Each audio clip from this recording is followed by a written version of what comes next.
and we're live. Surviving 6.5, episode 8. We have a special treat. It's the first guy that me and Shane haven't worked with. So, but he was like working before my parents got married, I think. So, so Mr. Frank Curtis, welcome. Hey. Thank you Frank, guys for having me. I got the perfect question. I was telling Shane I got. Hang on, I said I'd say it, but he is a living legend in EMS. You guys are too kind. Hawk 2. He's got more gray hairs than calls I've been on. You know, everything's going good for him. He doesn't have much hair left, but. Well, Frank, that's true. Do you remember the fall of the Soviet Union, Frank? I actually have a piece of the Berlin Wall. So You No, I'm would. kidding. You would. he was over there knocking it down. I was using my cane and my walker. So who actually destroyed the Soviet Union? Was it Dimebag Darrell when he did his breakdown, or was it fucking Kirk Hammett doing the fucking solo for Master of Puppets? Ooh, Yeah, big fucking concert they had over there. You know what? Yeah, the Moscow Music Peace Festival. Yeah, Dude, I'm gonna go with Dimebag. yeah, dude. If you watch that video, Shane, in that video, there's a fucking soldier that's like doing crowd control. There's like fucking 3 million people there. Just Yeah, I'm familiar. He starts the fucking the breakdown. You see the soldier. He takes his uniform off and just sets it down and walks away. He literally quit. He quit that day. He was like, you know what? America's got it right. I'm going Dimebag too. Yeah. They went out there. Shredder totally, in yeah. there. They went out there and played that show, and I guess when they came off, they fucking told, like Kirk, like Dimebag told Kirk, he's like, yeah, beat that. Yeah. And Kirk was like, can't do that. Right. Fuck, man, we lost some good fucking shit with that. It was a fucking. We Dimebag did. there. Yeah. But were you part of Troy Corps scene or what? I born and bred and raised and still am part of Troy Corps. Oh my god. Yeah, I grew up with all those guys. Yeah, well, I fucking as I got older, like especially like hanging out with Thompson, I got to know a lot of them guys. Yeah. And that was my first like shows I ever went to. It was like little fucking 16-year-old Kyle moshing in fucking the Hudson Duster. Yeah, that's where I started out, man. Somebody's getting Down there stabbed with in the Lenny and all corner. those guys. Yeah, somebody's getting a bottle broken over their head. You know, it's. Hey, you know what? It happens. But I was like, I just remember being like, man, this is what music is supposed to be. I'm like, fuck, dude, this is fucking great. And then, yeah, I just got that's what got me into music, like playing music and shit. Yeah. But you still play, right? Yeah, I play guitar. Currently, I'm the guitar guy for, it's actually a Tom Petty tribute band called The Broken Hearted. Oh, no shit. And, but they just hired, the singer just hired another guy for lead guitar. And I'll tell you what, man, he is a modern day Dimebag Darrell. No shit. But on a Tom Petty level, if that makes any sense. No, I completely get what you're saying. Like a style of like Tom Petty. Yeah, Yeah. he's real. So I just do like guitar tech stuff now. Oh no, so you're not even playing. No, I mean I play here and there. Like if Pete doesn't play, I might fill in here and there. It just depends on the venue and what the needs are of the group, you know. Right. I fuck with that. I wish I was in a band still. Listen, all you need to do is play 3 chords and look like you know what you're doing. Is that what you've been doing all this time? Yeah, that's it. Yeah. Hey, Green Day made a whole career out of that. All right. That's what I'm saying. Oh shit, we got a lot to talk about. Are you still working? Like Yeah. You working? Are you just pretty much education now, or what do you do? No, so I'm working full time for Clifton Park Happen EMS, and I got RSI credentials through them, and I took over their active shooter / SWAT medic program that's up there. Right. So I'm doing that, and I'm still with Bruin Rescue Squad. Sean Murray and I are the 2 senior guys there. So we've been there since like 2008 at Bruin. Yeah. It's a good gig. We have a good group of people at both places. Well, that's what makes it. Yeah. You know, is the people. Yep. It's never really like where you. That's work. funny because Clifton Park is like Mohawk 2.0. Yeah, everybody went there. I feel like everyone went there. Well, yeah, we just like Mohawk had a mass layoff. It sounds like we got, I don't know, I think we got like 5 or 6 people from Mohawk. Yeah, at least. Well, it's not necessarily mass layoff. I think it's just mass exodus. You know? Yeah, That's probably a better term to use. Yeah, I don't think they wanted them to go. Yeah, Somehow I'm sure they're they still did. going. That's the curse of commercial service, isn't it? Oh, yeah, Yeah, dude, it's absolutely. just. I mean, well, how long were you? You were with Empire. How long were you there? Oh, fuck, man. Forever? 1992 Jesus. to I think 2018. Is that where you started? Yeah, because I went in paramedic school right out of high school. I graduated in '90 out of Lansingburg, and Oh, you went to the Berg. I did, man. I'm a Couple Berg rat. Berg boys cutting it up. Fuck yeah. Yeah. And then I went into Hudson Valley when Rich Beebe, God rest his soul, was my instructor. That's when you had to do the EMT and then intermediate and then paramedic. Oh, you had to do the whole ladder. Yeah, it sucked. I'm sure.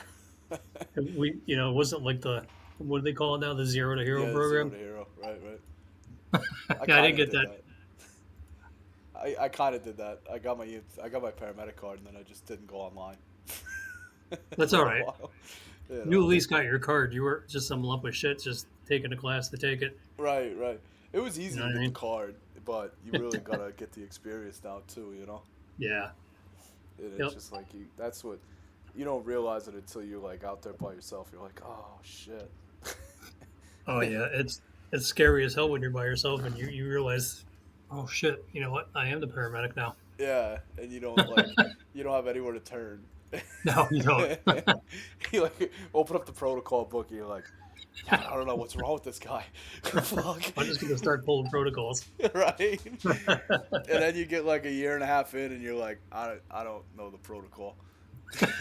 Listen, I'm gonna tell you, I've been doing this, like I said, since 1991 or something like that, and I always still refer to my protocols. Thank God they're on an app now. Oh yeah. Well, 'Cause I I was had getting the little spiral book. Oh, dude, I had that too. Yeah, the little tiny one.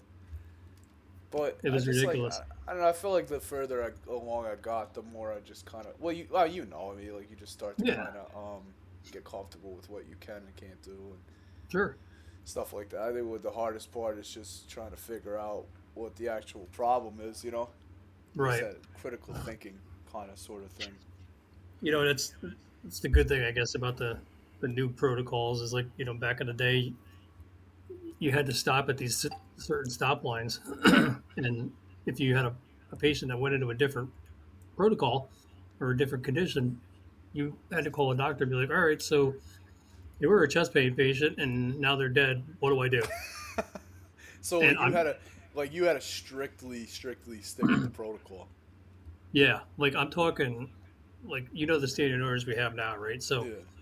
we used to have, back in the day, I'm not even kidding, we used to have to call back, like, the doctor and be like, all right, so this is what I got. And they would say, okay, push half the blue box, give the whole entire red box, and then there's like a cream colored box, give a quarter of that. And they were all like lidocaine and atropine and epi, Right. Yeah. So back then we couldn't independently think for ourselves, apparently. But now, now we can think for ourselves, and we have all these wonderful protocols and standing orders and shit like that. You've kind of seen the full progression then. Like that's kind of like Yeah, I'm kind of happy and proud, I guess, to see where we're going now. It's good to have guys like us, me, you, and Shane, and right. to be allowed to think independently and make our own clinical decisions. I couldn't imagine doing a Mother May I all the time. It sucked, dude. We had to get on the radios like John A. Roy. Yeah, I was gonna say. Well, that's exactly what I was thinking. Yeah, the big phone. You can't start an IV without calling the doctor, Yeah. Back- You back in couldn't those back times. then. Well, it's just Yeah. like it feels like such a delay of care, because you're like, okay, you kind of know what you need to do, but then you have to go call, give a report, and Right. then let them now do all the things that you just did as far as thinking about what to do, and then they're like, okay, yeah, go ahead. But then that, Right. whatever, how 5-minute exchange, the condition could have just changed, and Right. you know how rapidly people could deteriorate. And by the time you get done talking to them, you could be at the hospital already. Right. you know? Well, wasn't that like a thing when that those programs kind of first started? Was like, well, why don't you just bring him to the hospital? Just bring him to the hospital. Yeah, that was a lot of. We got told that a lot, and it wasn't really, believe it or not, the doctors were fine with you doing stuff. It was like the nurses. You'd have to explain to the nurses like why, and it still holds true today. Like I bring patients into, I won't name the hospital, but a local hospital, and Did they teach? no, All they right. probably should. They probably should. And like I tell this nurse, I'm like, listen, this guy, I gave him, 150 of fentanyl and morphine and this, that, and everything. And she like loses her mind. She's like, you should call a doctor for that. I'm like, I don't have to call a doctor for that. Right. That's why we have protocols and standing orders. It's hard for nurses to realize that we're kind of on equal playing fields when it Yeah, comes to it is. It is. And I'll tell you what, man, I could not do their job the way they get treated. No, God, I could never. Well, and like Not, I was lucky enough never to be in a position unless it was like doing triage and MCI or something like that, yeah. where I had to care for multiple patients at the same time, and Right. like that would stress me. That's why I could never be a nurse or like Well, a yeah, doctor, me either. because We listen, like we only get them like every for 20, 30 minutes at the most. yeah, and your whole attention and devotion is on one, you know. Right. Not 8 or 9 like they have now. Yeah, I could never fucking. You're just bouncing around rooms. And you're trying to Oh, remember like about this guy, that guy, this guy, this guy's. Well, he's got fucking toe pain, but this guy is fucking like bleeding into his lungs. yep. It's just like holy fuck. That would stress the fuck out of me. I mean, I'm sure Oh, I I could mean, do it if I got used to it, but I don't know. yeah. I don't know if I could. I'll be honest with you. I don't know if I could do it. I don't know if I'd want to do it. Well, I know I don't want to do it. That's for sure. I mean, it's good money, but they don't get paid nearly enough for all the shit that they have to do. Fuck no, and everybody's understaffed now. Yeah. Yep. And well, you probably running into that problem now. Long wait times and shit. Long Oh, it's turnovers. yeah. I mean, you guys know how it is, right? We again, I'm not going to name hospitals, but because we're live. um, but they do the best of what they have, right? And we wait sometimes 2-3 hours with patients on our stretcher, and it's like patients finally get fed up. They're like, I don't want to do this anymore. I just Right. want to get off your stretcher and I'm going to leave. And that's a whole legality. Yeah, It's I like, think why it's like an EMTALA thing. right. Well, but it's like, especially like commercial. It's like, well, I just gave you a whole bunch of treatments that we have to bill Right. for, but I never turned you over, and it's just it's such a weird like situation to be in. You know. Yeah. I think the worst things though that they did was we used to like kind of laugh about like it's connected at McClellan couldn't really do much and we transport out of it. The same thing with Albany with Memorial and Troy had Right. St. Mary's and we didn't have St. Mary's contract like you guys did, so we never did Yeah. transports out of there. But like what you guys did at St. Mary's, we were doing out of fucking McClellan and Memorial all day, Right. all night, just Right. constantly bringing people out. And we would always like bitch about it, like, oh, it's fucking the hospital sucks, they'll fucking do anything. But then they shut them down, and then Yeah. all the other ERs are just overwhelmed now with like the shit that those other hospitals could have just taken care of easily. It's like, oh, Oh yeah. fuck. There's a whole reason that we have community hospitals. It's just And I like, always said that about like Saratoga County. Like Saratoga County needs, I don't know, like maybe Half Moon, Mechanical area, Stillwater. They need a hospital place or something like that up there. well, it's developing so rapidly, Yeah. with neighborhoods and housing, and it's Yep. just like, well, where do you go? You got to go to Saratoga. That's what 20, 30 minutes, or you got to go to Albany, 20, 30 minutes. Troy, Right. 20. It's like, Yeah. and it doesn't seem in the grand scheme of things, 30 minutes doesn't seem like a long time, but I mean, you tack that on to 20 minutes on scene, and then an hour in a hospital, maybe more. I mean, you're talking 2-3 hours. You're out of service, Right. and And that's, you're right, that your transport times are long and just Mhm. depending on where you are. And God forbid your patient gets worse.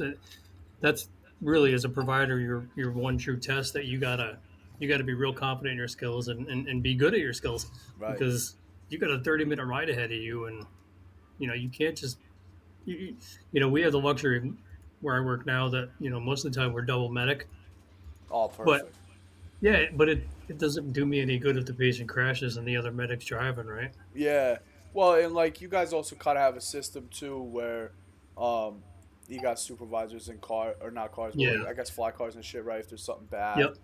Yeah. Um, I know like with me and Shane, we're working on the hill together, man. And we'd be going Yep. out to those hill towns, fucking like Berlin, Steventown, Oof. Post I don't Kill, envy you guys. and we were just by ourselves. Yeah. Yeah, you're And it. you know, you could sometimes you trust the volleys to help Sure. you. You know, like to just as far as like extra set of hands, but Yeah. like I trust Shane a lot. Like you know, because he's a Absolutely. fucking fantastic partner. And but Yeah. like, if he like you said, if he's behind the driver's seat, then you know what do we do here? Right. Right. Yeah. You way out, uh, Berlin or wherever you are out there, and you can't. Even if you request ALS or backup, it's going to take you a little while to get there. Yeah, but you'd be just about to the hospital by the time you get somebody from like Right. Albany to come out. Yeah. You know, I mean, you kind of you know how a commercial is, man. It's like you Oh God, kind of yeah. you can't rely on the next closest station to be in the No. station ready to go. You know. No. Yeah. Listen. Like I was saying, where I work now, Clifton Park. Especially if I RSI someone, Mm, um, we got to have two RSI providers in the back, right. Right. and we're lucky if one of us is vet credentialed. I'm not, but a lot of the other people I work with are. But you've done it and you've seen it before. An RSI takes a little bit of time to do. 100%. Yeah. I mean, well, that's the You thing. know, I had RSI and I was also vent qualified, so I lugged this fucking vent around everywhere. And the only good thing that vent was for fucking LDTs to goddamn Staten Island. yeah, And like it was cool that I had it on there when we first fucking started getting in. I first got vent trained and shit. I'm like, yeah, man, like we get these really bad traumas or something like that, or somebody like really bad fucking, some kind of like bad respiratory issue where I gotta knock them down and fucking yeah, tube them, and I'll have this vent and everything's good, but oh shit, I'm never gonna have a second medic. exactly. So I added more to my narcotics box, and I Yep. carry around this fucking big ass vent that I don't know where to put in the fucking ambulance. Ridiculous, isn't it? Yeah, I mean, and it was right when we were switching from the stupid vans to the mini mods, and like, Oh yeah, so, it was nice to finally get the mini mod. But now, like, we're taking up like extra space for this big ass vent that literally is only good for transports from yeah. hospital to hospital. It's amazing. It really is. And just like it's like one of those things where I wouldn't want to RSI somebody by myself, Right. but you know, it's almost just useless that I could do it. Yeah. 'Cause But I'm no, you're not- right, and it's just one of those things. It's a great tool to have, but people I find in my experience, especially if you're a new provider, people always want to RSI, like RSI, RSI, RSI. Right. Like, bro, you can't do that. Well, You got to have an oxygen saturation of above 90% and a systolic blood pressure, yeah. of 100 stuff. Like, if we don't have any of that, then we can't RSI. Well, you ever like poor man RSI just do it with the Etomidate and the Versed and all that, or no? How do we lose Frank? I think I lost you Oh, guys. there we go. We got you Oh, back. you're back. Oh, there we are. Sometimes it happens. Sometimes it happens. I mean, Yeah, randomly drops. did you ever fucking intubate somebody just using the Versed and shit and the Etomidate and everything? Oh, the old poor man's Yeah, RSI. the poor man's RSI. Yeah, Yeah, actually, we did shit like that back in the day. But because I've done that. I've never RSI'd somebody, but I've done that. yeah, a lot of people have done that. Is it? I don't know that it's necessarily good medicine, but Right. it back then when you did. Well, ketamine wasn't a thing back then, right? So Mm-mm. you did what you had to do, and some doctors were good with it, other doctors weren't, and you just when you call. Like a lot of us older guys, we think, we would do this and ask for forgiveness later. Right. Right. But I started getting that way. yeah, yeah. Once you get a reputation, the doctors know you and, Yeah, that's the they thing pick is up. with Samaritan, we had a good rep that way. Yeah. Albany Med, And I didn't have a good rep. Samaritan Well- had a pretty good rep. Yeah. Listen, there's a lot of people don't. And it's not like you're dealing with the same everyday doctors down there, unless you get an attending, right? Right. You Well, that's always the got- issue is the attendings, other than our medical provider. I Right. did not have a good reputation Yeah. with. What is it, like every May or June or whatever the new residents come by? Yeah, and it's Or they new people start? you have to get to know. Where like at Yeah. least with Right. Samaritan, it I was feel, like the they don't same let you three. do anything because they want to do it, so they make you No. bring it in. You know. Yeah. And And then I'm trying to like plead with the guy, like, no, listen, like you gotta listen to me, like we have to. And he's like, how far away are you? I'm like, 48 minutes. And he's like, Yeah. okay, yeah. No. I'm like, oh, it's getting to closer to 55 the more you fucking him and haw. All right. Yeah. Put Dad on the phone right now. Yeah, I was like, put that That's what I do. put that cocksucker attending on the phone and get this thing settled. All right, you lost your chance. Put your mom or dad on the phone. I really don't have time for you. I used to like call, and when it was a doctor I didn't know, in particular with the med. I mean, like Samaritan was the same 3 doctors, and like I did Yeah. really well with all them, so we were on first name basis, which was cool. But if I called Albany Med, it was a doctor name I didn't know or a number I didn't know, I'd be like, I'd ask for our medical director. I'd just be like, is Dr. Cordy there? Oh no, she's not there. I'm like, all right, I'm gonna call her, and then hang up. Good talk. I'll see when I get there. And you just bring up a complete train wreck. Right, and then, yeah, it's just a complete dumpster fire. And I get smacked in the head by an attending doctor. Well, hey, listen, we've all done. We've all been there. Well, he told me, yeah, I got smacked in the head once by an attending doctor. You would definitely know. Yeah, everybody knows him. And he told me to get a fucking haircut or get a new job. So. That sounds like a Kevin Collins thing. Oh, it wasn't him. way higher up in the ladder. Let's see. It rhymes with okay. Dr. Schmem. No. No, I know who you're talking about. And we'll say nothing bad about that person. Well, yeah, you're still in, so you shouldn't. He was the reason I had a bad rep at Albany, man. I used to get in arguments with him all the time. You're a brave man, Kyle. Well, you know, you're from the Berg. I mean, you're just a certain fucking fire Yeah. in us, you know? It's just Oh, yeah. a very polarizing figure. Yeah, my tolerance for bullshit is really, really, really low. Yeah, I mean, I'll deal with it for a while, and then, you know, when I finally get fed up with you, I'm probably going to curse you out, get in Yeah. trouble for it, and, you know, we'll move on.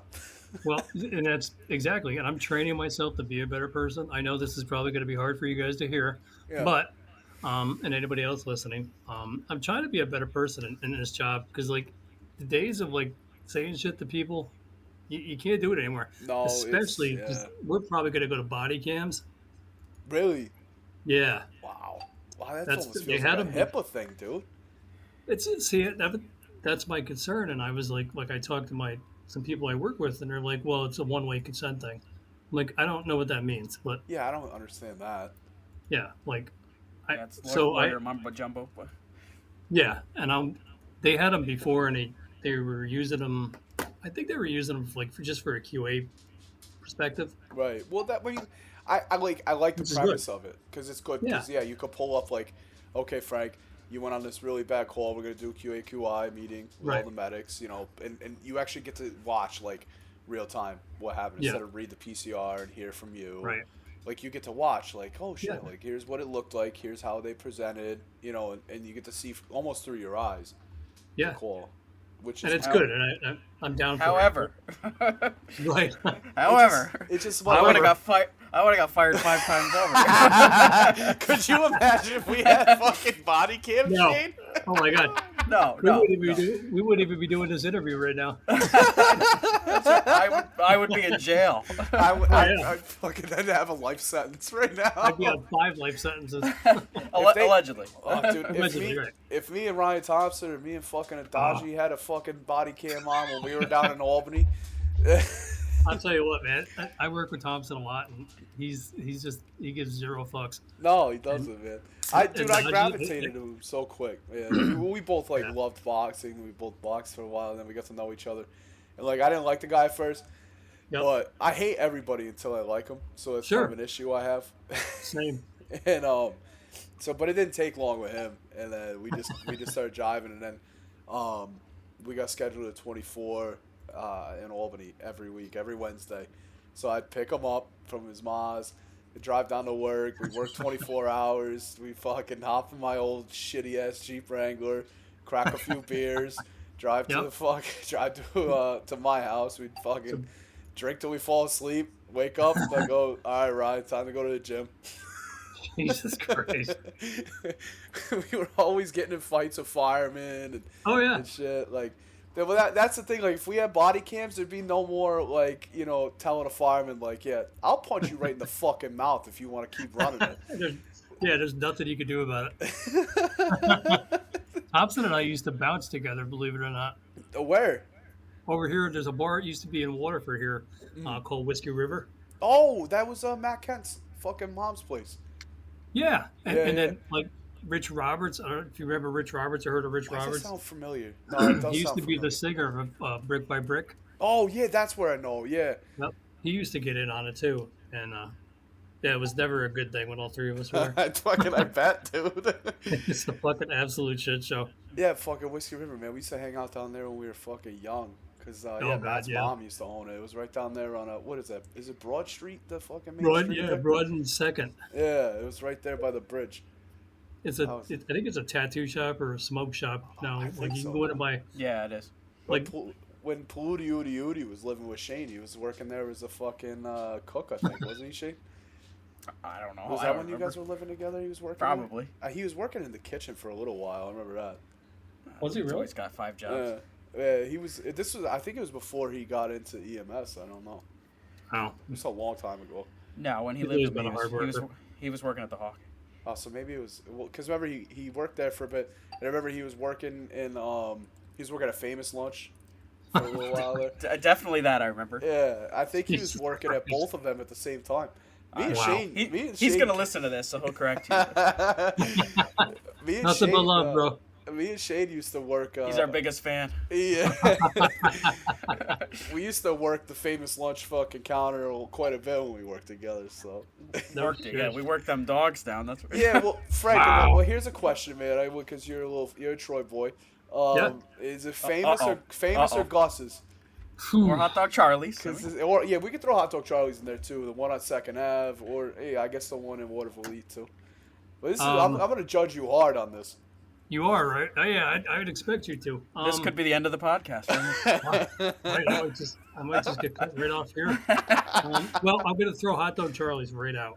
All right. like any sane person would Yeah, do. I mean they're Yeah. obviously third in the hot dog race, in the Hudson River hot dog race. The Hudson River Glizzy race. Bro, I'm going to say... Fuck, I hope this is the right answer. I don't think there's a I'm wrong gonna say answer. Famous. Oh no, it is absolutely the right answer. Yeah, I would. Oh, Gus's see, in all right, second. good. Yeah, Gus's has a weird thing going on with their fucking sauce, bro. It's It tears me up. and it tastes like it's got like cinnamon in it or some shit. I don't know what, they could be putting anything in it. There could be cocaine in it for all we know. Well, fucking, Well, somebody told there's me probably there's, flies and shit in it. Well, 'cause they there's just definitely fall in flies. there. There's flies in both sauces. All right. Well, the pot at Gus's hasn't been washed in 100 years. So. Well, they Oh always my said God. there's like a little bit of Gus in every bite. Didn't he like blow his brains out in the fucking? Oh kitchen? Jesus Christ! Here we go. That's what Oh, wait, I don't somebody know. told me that. Maybe. Not in the kitchen. Oh, I thought he did it in the kitchen. But no. They used to always say The there's house- a little bit the of house. Gus in every bite. No. Christ. Oh, shit. Listen, one Steve, time, Steve, we're sorry. one I time, know you're gonna watch our podcast. one time, me and Nardone were working together, and then they asked us to bring out. So we used to have to bring all our cars to Walters in Schenectady for like that was like our shop or whatever. Yep. And so we're working in Troy together, and Pettigene calls up. He goes, "Hey, it's blowing up out here in Schenectady. I need you guys to bring one of the ambulances going out for repair out here and just hang out for a bit." And he's like, "All right." And fuck it. So Nardone goes, "Yeah, I'm gonna." He's like, I don't remember how much cash he had, but he had like $30 or $40 in cash or somewhere around there. Yep. He's like, "I'm gonna stop and get Gus's for me, you, and Pettigene, and Farley, and fucking how many dogs do you want?" And I meant to tell him half a dozen, but I told him a fucking dozen or whatever. And so he's pissed off at me. I have no idea. I'm gonna send the other ambulance just fucking driving down Route 7, minding my own business, like no big deal. And so we get out there, and like Nardone takes forever to get out there. Pedigi's like, "What did you do to the fucking Tone?" I'm like, "I don't know. It must be a big line at fucking Gus's." He didn't have enough cash, so I think he had to like call Sally or something to fuck. And I had his wallet, so I like called Sally to bring him some extra cash. Sally's probably like, "Are you fucking kidding me?" So he gets out there. He's got like fucking 7 dozen hot dogs. I'm like, "What are you doing, Tone? I told you there's fucking half a dozen." He's like, "You told me everybody wanted a fucking dozen, Kyle. You're eating a dozen hot dogs." He fucking tells me all about how to get cash, extra cash. So I'm sitting there, I ate 2 dozen hot dogs, and then Pedigi's like, "Yeah, no, you guys are good to go back." I'm like, "Tone, listen, I got nothing left of me, buddy. It's like it's only like 4 in the afternoon. I'm like, I know we got fucking like 14 more hours to go, but I am shot." I gotta go home sick. You just made me suck down 2 dozen hot dogs. Oh. And Nardone's a complete savage too. He just doesn't give a fuck. No, he doesn't, bro. But like the best part about it was, did you ever work with him? He worked at Empire. Right? Tony was actually my intern for his critical care. No shit. Yeah. Jeez. Yeah, because he knew Shane and I were diapers, you know, so we like, grew up around him to the firehouse and shit. But like, so me and Shane had a different relationship with Tone than other people did, because a lot of people thought he was like this like grizzled asshole. But like, if he, but if he liked you, he had a real soft side. Like when he put his little elf hat on and would decorate the Christmas tree, because he fucking loved. The guy loves Christmas. Oh, he does too. Shane, you remember when Jen told him we couldn't put up the Christmas tree yet?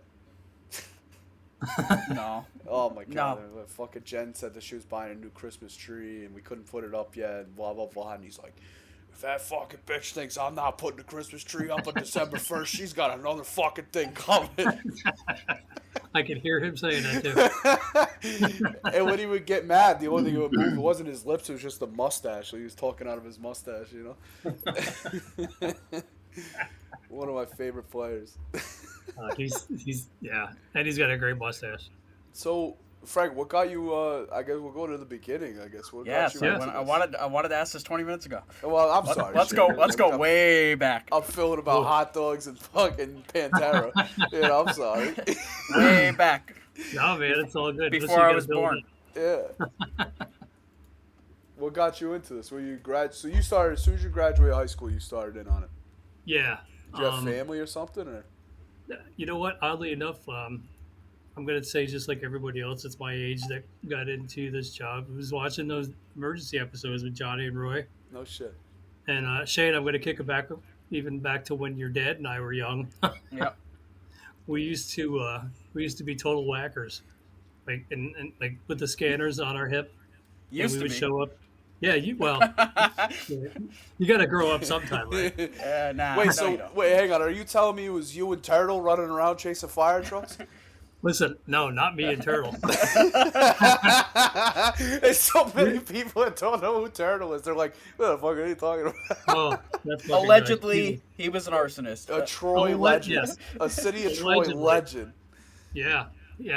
He's allegedly an artist, or was an arsonist. I don't know if he was we used to like listen to calls come in on a scanner, believe it or not, as whackerish as that sounds.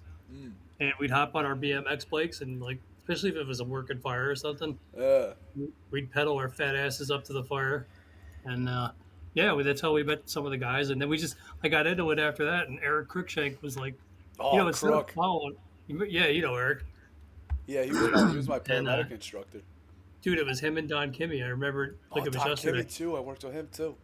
Bro, I still see Don quite a bit when he's. I work with Don on Thursdays, a mechanic though. I used to when I was working. Oh, do you really? When I was working in Hoosick Valley, I had an every other week shift with Don Kimmy and Rob Zeider. They just talk about fucking complete opposites. Donnie is he's all gas, no brakes still, and he's like 74. Yeah, he's up there. It's incredible. He's like a couple years younger than you, Frank. Yeah, I know. I feel better now. Yeah, they don't make guys like that anymore. No, Donnie's cut from a different cloth. That's for sure. Oh, for sure. He finally said to me and your father, he's like, instead of chasing us on fucking bikes, why don't you guys just go get your EMT? We're like, that's a pretty good idea. We should probably get out of high school first, though. But yeah, so we got out of high school, and I didn't see much of your dad after that, Shane, for a while, but eventually we hooked back up. And yeah, like I got into it like 1991 after I graduated, and then It's interesting because you guys kind of went down the same path, but opposite. Different colors. right, Right. yeah, and we were in high school together. Like I remember being in detention with your dad. No. Shocking, I know, right? When did you graduate high school, Frank? 1990. I wonder when my dad graduated. 'Cause I thought he was around your dad, Shane. I think your dad's a little bit older. Yeah, I think so. How old are you, Frank? Or when were you born? I'll be 54 on the 28th. How old is my dad? I think my dad's a couple years older than you, actually. When were you born, Frank? I know when my dad was born. I can't do the math. 71. Oh, so my dad was fucking 7 years older than you. All right. I think my dad was born in '64. I think. I want to say. But yeah, he graduated the Berg too. Similar story. He used to ride Yeah. fucking his bike around chasing fire trucks. I don't know why we did that, but it's just. Well, what we no, did. it was That's- funny because I used to do it too. Because I lived down right by Powers Park when I was a kid. And, you know, Oh, so okay, when we heard the fucking fire trucks going, me and the kids Yep. on the block, we just fucking chase them. I think it's something Yeah. about fire trucks with kids. Most people grow out of it, but we never did. Right. No, we never did. You're right. We just became older whackers. Yeah. There's nothing wrong with that. Nope, not at all. Not at all. So yeah, so you get your EMT, and then. Yep. But so you never had any family in it though. You just. No, I'm actually the only person in my family that's in EMS, and it's Right. funny too because like now where I'm at in my life, both my daughters are in healthcare. My daughter Maddie's a nurse. Like I said, it's Samaritan and ambulatory surgery, and my oldest Sarah, she works for a chiropractor. Oh, So, she- and my ex-wife noodles. Tristan, she's an RN, you know. But when my daughter Maddie she got into healthcare. She's like, Dad, you know, do I become a paramedic or do I become an RN? And I'm like, 100% become an RN. Please don't get an EMS. I would just say neither. Yeah. Well, yeah, that's actually a good answer. If But you're I gonna was thinking, if you're gonna pick one, right? definitely nursing. Yeah, you. Yeah, I mean, if you want to make money, don't get an EMS. And you have so many options. You know, Well, yeah, you don't do. have to work in an ER. You can work for a doctor or whatever, insurance, whatever. You could be a school nurse. You know, you whatever. You could have any sort of career. We're just kind of you get your paramedic. and You're it's in an like- ambulance or a helicopter, and that's it. You know? Yeah. Yep, and you know what your job's going to be all the fucking time. Right. So then, so you started at Empire. How long did you wait to do your intermediate though? So not long because the EMT course, the way it worked at Hudson Valley back then, you got into EMT course, and then it was like, you know how they do it now, like EMS 201 and 202 and all that stuff at the Valley. So it was very similar to that back then, in where you get your EMT. That was like 6 months, and then give you like a week off. You test out, and then you get into the intermediate portion of it. And then there was no critical care really to speak of back then. Right. So if you made it through the intermediate portion of it, which was once you got into that stuff, you were like, holy shit, I'm actually doing like IVs and I'm intubating people nasally, which we never do anymore. Right. We still carry the little, what is that? The BAM adapter. The BAM little adapter, rectangle? yeah. Still carry it, but yeah. You know why? Because it's part 800. Is that what it is? Yeah. Well, That's the state's 15 years behind everyone else. well, yeah, it's New York, right? So, Well, when I was Right. when I was in paramedic school, we even practiced it, doing the nasal intubations and stuff. But yeah, you never Yeah. did it. I think I only did it one time, and it was in the parking lot of the Price Chopper in Water Fleet, and it was not a good experience at all, I bet. especially for the patient. No, I mean, I just imagine that fucking. Well, because I used to let my students, like, especially EMT students, I'd like make them put MPAs and shit in me, and I'm like, Yeah. it was so uncomfortable every time. I'm like, no, Oh yeah, that fucking thing went even further. Like, ugh. yeah. I used to get But a lot you know of what, trouble that's- my patients, Jesus, my fucking partners do shit to me. But as a Whatever. teacher, I mean, because you're an instructor too, it's Yeah. hard in the classroom setting to just like teach stuff with the dummies and stuff. Like, I'd rather Right. you kind of screw up doing stuff like putting me on CPAP or fucking whatever. Hmm. Like, get all that anxieties out of the way now, so that when we Right. get out in the field, Yeah. they're not quite there. Or if you do screw something up, maybe you gave me a nosebleed, maybe you Right. popped my lung. I don't know, but either either way, if if we could do it on me, if I could have found a way for somebody to like cardiovert and pace me without killing me, I'd let people do that too. It was Oh just like yeah. I'd rather you do the shit on me than fucking because you had Rich BB, and what that was his big thing was like let's fucking push the boundaries of teaching, and Oh yeah. and that's kind of how I thought as a preceptor and shit. Well, I'm the same way, right? So I mean, people are so timid to let their students do anything or their interns do anything. But Like they're we're their preceptors, right? So we have to let them do things. We're not going to let them drown. And just like I say this all the time, like in this job, especially now in these days, I don't know why we eat our young, right? We just they get an EMT card and they want to advance themselves, and we should be embracing that. You know what I mean? yeah, yep, And like I do the same thing that you did, Kyle. Like I'll let my interns start IVs on me, um, yeah. things like that. Now, obviously, I'm not going to let them give 250 of ketamine. You know what I mean? What? But you gotta let them go out on their own, and it's kind of like having kids. You want to protect them as best you can, but you also understand that you gotta let them take their steps on their own. Yeah, they gotta scrape a few knees every now and again. That's it, man. You fall off the bike and you get a broken tooth or a broken arm. It'll I heal. just, I remember as a student and a new paramedic, like, well, every level that I stepped up in EMS and stuff, like, I remember how scary it was when it came time to me to have to do that stuff, Yeah. and I want to try to find a way to minimize that anxiety as much as Right. possible. Yeah. Like, And that's I tell like I tell my interns and my students the same thing. Just you gotta be real with people. Like just I don't ever lie to anybody, and I don't right, want my interns or students to lie to anybody either. You've seen it. You both of you guys have seen it. How many times have you had a patient look at you and go, "Am I gonna die?" And in your heart of hearts, in the back of your mind, you probably yeah. right, right. But you know, I, I I don't really want to come out and say yeah probably by the time we get to the hospital. No, you know what God, I I mean? hope not. But, yeah, no, Fuck, that might be the best answer. Fuck, I hope not. I'm gonna do my best to not make that happen. I But I think the best thing is to be like, well, everybody's gonna die someday, sweetheart. Right. Yeah. I- And that's I kind hope of you what I don't tell die them in the too. next 5 minutes. Man. I don't know how I You did know? it, but I developed that bedside manner where it was just like, well, you're building trust with the patient, Yeah. and you don't have a long time. It's not like building personal relationships or whatever. Right. You're with this person, you might be with them for half an hour, but you got to build that trust up and then Sure. also treat them. And it's just Yeah. a weird thing. I said the hardest thing about becoming an EMT and then a paramedic is not the interventions and the assessment and stuff. It's just learning how to talk to people, and that's 100%. just communication. Yeah. These people and like those of us like us that have been doing it for a while, we understand how it works, but the newer generation, they don't understand it. These people are calling you because, you know, they're not feeling well. They're really sick or they're really injured, Hmm.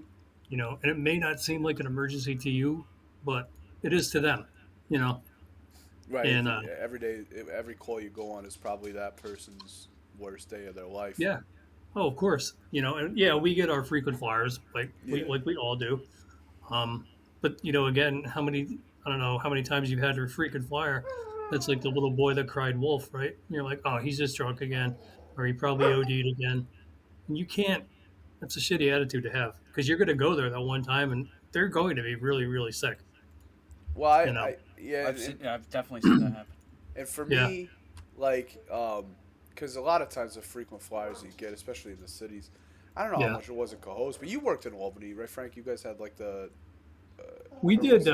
it was like Yeah, a back in switch the off or day. whatever? We used to alternate days actually with Mohawk. That's what it was. Yeah, I knew you guys. I couldn't remember if it was alternating calls or alternating days.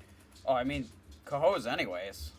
Right. Yeah, I mean, Shithole. I worked at Cohoes for a little bit, but I was normally in Troy for my like 6 months Yeah. stint in Empire. And Cohoes is just like, oh my god, like it didn't matter. You got your big city EMS in I a had small so city. much You know? fun working at Oh, Cohoes yeah. too, man. But like, what you know, in a lot of times the frequent flyers usually like homeless or like Yep. you know, some kind of addiction or something like that going on, Right. or mental health issues. And Sure. I don't know. Maybe it's just because there's some of the things I've gone through Right. in my fucking life and shit. Was I had a better understanding of dealing with them than I did with like the regular patients. And like I try Yeah. to always preach to my partners and shit that I was with that are always like pissed off you're going on these. I'm like, yeah, but you know what? Like this might be the time you fucking switch something around for me. Why don't you treat this person Exactly. like a fucking human being instead of a piece of cattle? And maybe because Right. they've been treated like that their whole fucking life, and maybe that's the issue. Yeah. Maybe if I say, and there are people that I've been in the back of the fucking ambulance with, and when I was going to rooms and shit, and I just talk to them, treat them like a human being, and like miraculously 3 months later they're going to AA, and, or whatever, and now they got a Right. job and shit like that. And it's like, you know, it's like, holy shit, we use interpersonal communication, we use just love and empathy and shit. Yeah. And that's what we really got to start teaching that more now. You know what I mean? Because Wow. I look at some of the providers that are coming up now, and I'm just like, Jesus Christ. You know, Well, I'm from the old school, so you know I like my uniforms to look nice and neat. I 100%. cannot stand when people's pants are tucked into their boots. Oh, I hate that. Well, dude, Fucking drives me nuts. one of the biggest things I had was like fucking boots zipped and fucking Yep. pants over them. And Yeah, we're not in the Marine Corps. no, you're not. You know what I mean? And if you're gonna walk in with your fucking boots unzipped and the laces are undone and it looks like they're fucking your boots are Right. like you're walking on the side of your boot. First off, it's terrible for your ankles. All right, Terrible. you know, and like second off, you just look terrible. You look Yeah. fucking terrible. And can you imagine what that patient thinks or their family Yeah. thinks when you walk in, look like that? They're like, wow, he looks like this. I wonder what kind of care I'm going to get. Yeah, Exactly. It makes a huge difference. And granted, Huge. maybe Oh, me and absolutely. Shane had a little meat sauce on our shirt or something. You know, but, Lizzie sauce. a little mustard on the collar, you know, and fucking. It happens. You But- got to admit, that's what those ties were good for, though, right? Oh fuck yeah! It's a fucking great napkin. You lift that motherfucker up, wipe your mustache off. Yeah. The corners of your mouth. But like, That makes more sense. that's what they were there for so long for, you know. Because my dad drips coffee right in that spot, too. Right in his tie spot. But I remember, well, something that like Shane's dad installed in us real early when we crossed the Hudson River, and fucking was like a clean rig's a happy rig, you know. Oh, yeah. And likewise, you know, I had a lot of people install it. You have your uniform in check, and Yep. your brass on, and everything like that, and make yourself look presentable. Sure. And it got to the point where it wasn't so much like me trying to be a billboard for the company, rather No. than I want to look presentable for myself. Yeah, and it's a pride thing on top of it. You Yeah. know? Oh, absolutely. And I would tell all the new employees the same thing because you know being an FTO and stuff, these are things that you want to try to stress to them, right? Right. So make yourself presentable. Treat people like treat patients and their family like they're your family. Yeah. You know, do your rig check and people like I don't understand this whole thinking. Like you just got to come in at 6 o'clock in the morning, open up a couple doors on the ambulance, go, yeah, it looks like everything's there, and then go flop on the couch. Like, no, we don't do that, bro. Well, you gotta get caught. You gotta get caught. This is how you gotta get caught, right? Because like we've all done the shitty rig check, right? Coming hungover. Oh God, yeah. Or whatever. But Yep. like you get caught with your pants down You do. once, and you'll never do it again. I remember Nope. one time I come in, and you know we carried 3 D tanks, one for the vent, one for the green Mhm. bag, and then one on the stretcher or whatever. So, Right. and I remember like just kind of going through and doing the half-ass rig check, and we get there, and I don't remember if I was with you or not, Shane. But I used to CPAP a lot of people. That was like the greatest fucking tool you Sure. could ever have. You know, it was so great. CPAP it was like that was the best. I say CPAP was the best drug in the drug box. You know, I would agree. Yeah, and so obviously you need a lot of oxygen for that. And when we kicked the D tank on the stretcher, that was only fucking 3/4 full. I reach in the green bag, that's empty. I go, oh shit. And so we're not out of the house yet. And I told my partner, I'm like, go grab the one from the vent bag, and that was only half full. Now here I am, caught with my pants down. And like after that, I was like, you know what, like, yeah, I'm never gonna trust the guy before me. Yep. And I'm never gonna just fucking once over the rig. No, you can't, because you're setting yourself up for the whole liability thing. Mm-hmm. Well, yeah, because if this person dies now because of that, well, why didn't you have oxygen? You say you checked the rig, right? Yeah, we wrote on this rig sheet, right? This whatever check sheet that it was everything was there, right? Yeah. Well, it wasn't there, was it? No, it wasn't. So you lied, right? Right. So now everything you say is a lie. Exactly. Oh, you lied on this chart too, didn't you? Yeah. So you wrote stuff on the chart. Right, they got your ass. And exactly. It's just, that's all it takes is that one fucking moment of getting caught with your pants down. You look like an asshole. Yeah. And and then which we've all done. Right. Everybody's done it. That's the thing. Like, it's not like, and now you got to do the thing where like you got to call for another ambulance to show up at the hospital. So you have we all had bad days. And you know it's going to be your supervisor. Oh yeah, and you're gonna get your ass chewed out. I mean, they're holding your rig check sheet. Mm-hmm. Yeah, I thought you fucking checked the rig. Well, I thought you go fuck yourself. How about that? Yeah. And listen, I don't know how it was for you guys, but at Empire, they told us never touch the onboard oxygen unless you absolutely had to. Really? Yeah. No, I think we used ours quite a bit. Yeah, we fucking spent that bottle for probably 3-4 times a shift. Dude, I prefer that. Because nope. Well, I mean, like then you could just leave it for the next guy, you know. It was a pain in the dick to fucking change though, because we would have what are those big fucking tanks? What are those called? Are they M tanks? I think they're M tanks. Yeah, the big fucking the ones that are about as tall as you or whatever, the big. They're like 800 pounds. Yeah, and so we would always have like every station had one on a fucking hand truck that was like ratchet strapped to it. You had to wheel that fucking thing over to the ambulance, and you had to like, depending on who was in there before, you'd have to muscle man it off with the wrench, which you could never fit inside the fucking cavity. Never to get the fucking thing off. And then you finally get it off, and then you got to do it all over again to put it on to fill it. And then you go to fill it, and that tank's sitting at 400. Yeah, you look at the tank, it's not even fucking full. So you're like, fuck. So you do it again, wheel it the fuck over. You go to fucking take it off the thing, it falls off. Dung, dung, dung, dung, dung, dung. Everybody in the fucking station hears it. Oh, it was such a pain in the ass. But like, yeah, no, it was like, as soon as we got in the rig, bang, you're on the onboard.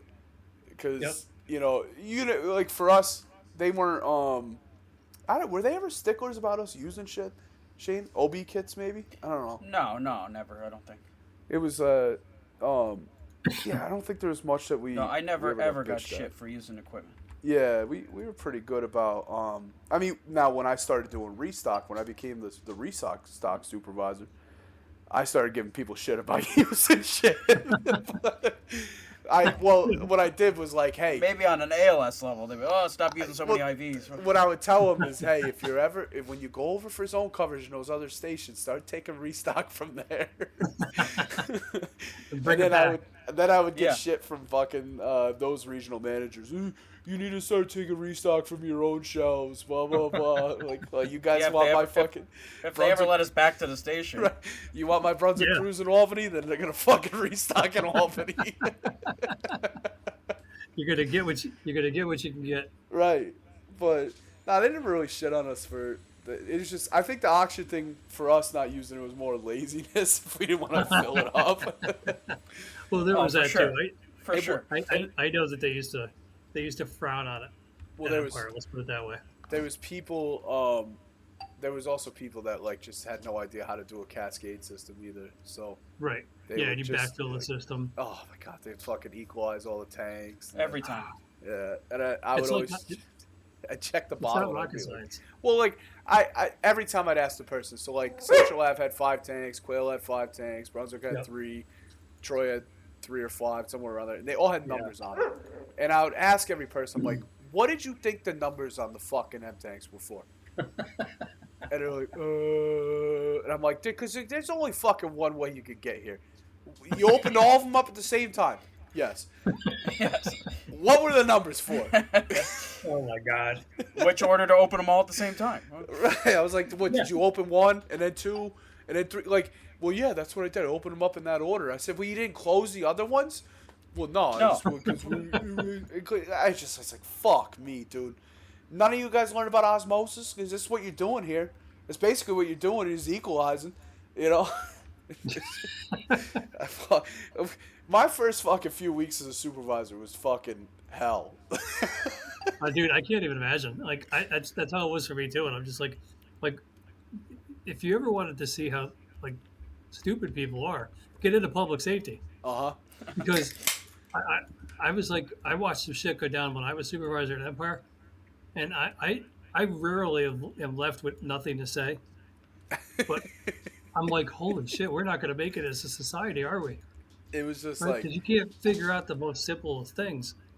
We'd get a lot of young college kids too, man, that were just like so smart but so fucking stupid. Yeah, no street smarts. Zero. But you know what? I mean, that goes back to having like where you did your education, because some people would just take the EMT course to get college credits, and they'd come and now I can get a job. Yeah, and they have zero life experience. Oh, we always got them from UAlbany. We got so many from UAlbany. Yeah, we got a lot of RPI. A lot of them saw me in my underwear. You scarred them, Kyle, didn't you? Well, well, that's another that Thompson fucked up. It was me and Shauno. I think I told the story about the bed bugs. Yep. And fucking, you know, and we're wearing these, you know, the throw out gowns or whatever, like the paper gowns, and fucking Thompson runs over. It's like fucking 2 a.m. and we got a whole ambulance of 5 quad like freshmen. And Thompson decides it'd be real funny to rip my fucking gown off, and I'm wearing nothing but boxers. And I'm standing out there on Central Avenue in fucking Albany in boxers, and all these like little freshmen are like, "Oh my god!" I was like, "Welcome. I'm one of the supervisors." Yeah. Don't worry about the boxes. Everything's fine. Yeah, oddly enough, it's probably not an odd sight on Central Ave though to see somebody. In no, I was one of the more fully clothed people at that time. Yeah, I was gonna say. Hey, you're lucky to have clothes on. Unreal. Oh man, I look back, man. I kind of miss sometimes working in Albany and shit. It was like I had a lot of like terrible times. I had a lot of shit where I just look back at and fucking laugh about. I say the same thing. When I worked at Empire, man, you know, as much as commercial service was, it is what it is, right? I mean, I don't. Well, I think it should be a fucking law that you have to do at least 2 years on a commercial rig before you do anything else. I've always said that. Like a lot of places won't hire you unless you have some sort of commercial service background. It should be that way. Yeah. Not necessarily because commercial's better, but like, think about all the fucked up shit you went through working commercial. But you know what you got really, really good at working commercial? You got good at vital signs. Oh, 100%. Patient assessments, things like that, interview techniques. Talking to people. You learn how to talk to people, too. Like, complete straight. Like, you learn how to talk to fucking crackheads, lunatics, murderers. You could talk to anybody. Yeah, but I could go down. I mean, and granted, like, growing up in the Berg, I was talking to all those people anyways. Oh, yeah, they were sitting on my front steps. I had a head start, you know. Some people started doing their bachelors in fucking, you know, city EMS economics. Well, I had my associates coming out of Lanceburg. You know, so I had a little fucking head start. You and me both. But, like, you get to know how to talk to these people and just, like... There's times that I would like to go back to doing, you know, I don't know, I met a lot of my dearest friends in EMS, and I still talk to them every single day just about people that you met at, you know, where you work, like where I worked at Empire. I didn't necessarily get along with a lot of people, but, you know, there was enough that I considered friends. Well, like when you go through a certain amount of shit with people, you become like close with them. whether Right, because you like them or not. yeah, I mean, you're spending 24 hours with people in a confined space, for God's sake. And you're doing some So, fucked up shit, dealing with some yeah, fucked up people, you know. exactly. If I went to if I went to college, like, because I'm in college now, and if I talk to some of these people that I'm in college with about, like, yeah, but, you know, 6 years ago I had fucking 28 fucking bed bugs crawling all over me, man. That was a crazy time. Had a lot of fun. They'd be like, Your heads what would the explode. fuck is wrong with this guy? Yeah, people today would not understand that. No. They wouldn't. They're in such a bubble wrap fucking world that they It don't really is. understand that it's like and there's still like this fucking dark underbelly, and Oh yeah. when you're working in especially commercial in the cities, you're Mhm. fucking dealing with it every fucking day and night, and I love Yeah, it. and the new folks that are in the EMS, I talk to them all the time because I see them all the time, and they're under this impression that it's all rainbows and all this stuff, and every house we go into is like a $6 million house, and I'm Right. like, no, No, fuck no, No. fuck no. Of course, we've been in them. Yeah, yeah, we've been in them. Oh, you know what? We've been in more Rarely. slums, crack houses, and shit like that than we have more than the other ones, right? And that's when you really see people at their lowest. Shane, you And remember it's so funny because you can go to a $6 million house and then a cardboard box 10 minutes later. It's just Exactly. there's Yep. no in between. Shane, No, there's no way between. You remember when we were playing Find the Patient over there at the border in North Greenbush with oh, what the fuck was his name? Ben Bornhorst. He came over in a fly car. Frank, we get called to this call. It's on the border of like Mountain View and North Greenbush. So, Yep. Ben heard a call go out, and he came over, and it was like 10 o'clock at night. He's in the fly car. We're in the ambulance. We're going up there with the gear, and it's this fucking multi-million-dollar fucking mansion. And Jesus. we're knocking on the door. There's no lights. Nobody answers. Check the doorknob. It's unlocked. We go in, and we're like, "Hello, EMS, EMS, EMS." No lights on. It's like a horror movie, right? Shane's got a box light. He's going with them orange box lights. He's shining that around. I'm like, "What the fuck's going on here?" So Ben's like, "I'm gonna check downstairs." And me and Shane are like, "All right, we're gonna go upstairs." And we go upstairs, and I almost trip and fall over this lady who's like laying unconscious on the floor. Oh my like, God. "Oh," I was like, "Ben, we got her. She's up here." And I'm like sternal rubbing her, nothing, fucking nothing. Put her on the fucking monitor, and she's just asystole. There's nothing. So I was like, all right, we're gonna start CPR. So we're getting everything going. I don't think we started chest compressions yet. I think Shane was getting ready to do it. I'm getting her hooked up to the monitor, getting ready to do like IV access and shit. Ben gets up there, and as soon as he gets up there, I need you to fucking picture this, right? Nice ass fucking balcony on the top of the stairs, like rich fucking house. Box light is sitting there, and it's like curled up, so the light's shooting straight up to the ceiling, right? So it's almost like one of them campfire ghost stories. And fucking Shane's getting ready to do CPR. I'm feeling for like a IV access on her arm and on her AC. I got one, and I'm getting ready to put the fucking IV catheter in. And she like, did you ever watch wrestling as a kid? Yeah. So. You know how the Undertaker, he would just do that thing where he just fucking comes back to life. And He sits right up. She did that, bro. Whoa. She just fucking did that. She's like, "Oh, you guys found me?" I was like, "What the fuck?" But all three of us looked at each other, white as a ghost. Like, what the fuck just happened? I'm like, ma'am, are you all right? She's like, I'm fine, lightheaded, dizzy. And fucking, I don't remember who it was. It might have been me. Somebody was like, "You were just fucking dead." She's like, I was? Yeah. And I was like, yeah. She's like, I just need to lay down. I'm lightheaded. Bro, she laid down. Bang. Asystole again. I was like, okay. Whoa. All right. Put her back up. Sit her up.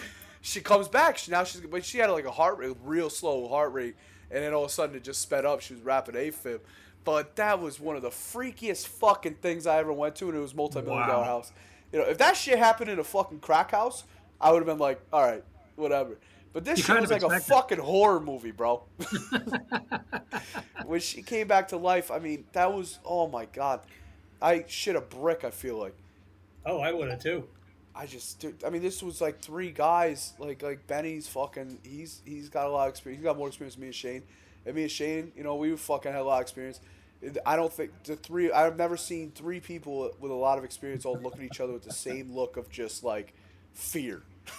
Wow. Yeah, I mean, because what do you do, right? You're just like, what the hell is going on I here? was like, what just happened? And every time she kept telling me, I just need to lay back. I need to lay back. I'm like, no, no, No, Oh, don't no. I lay remember. back, I please. remember this now. Yeah. Yeah, because remember, Because Kermit she was came, at the top. She was at the top of the spiral staircase. yeah, of course. it was a rich spiral staircase going up to a fucking balcony that looked over at the rest of the house. There's no lights on. We couldn't find a light switch.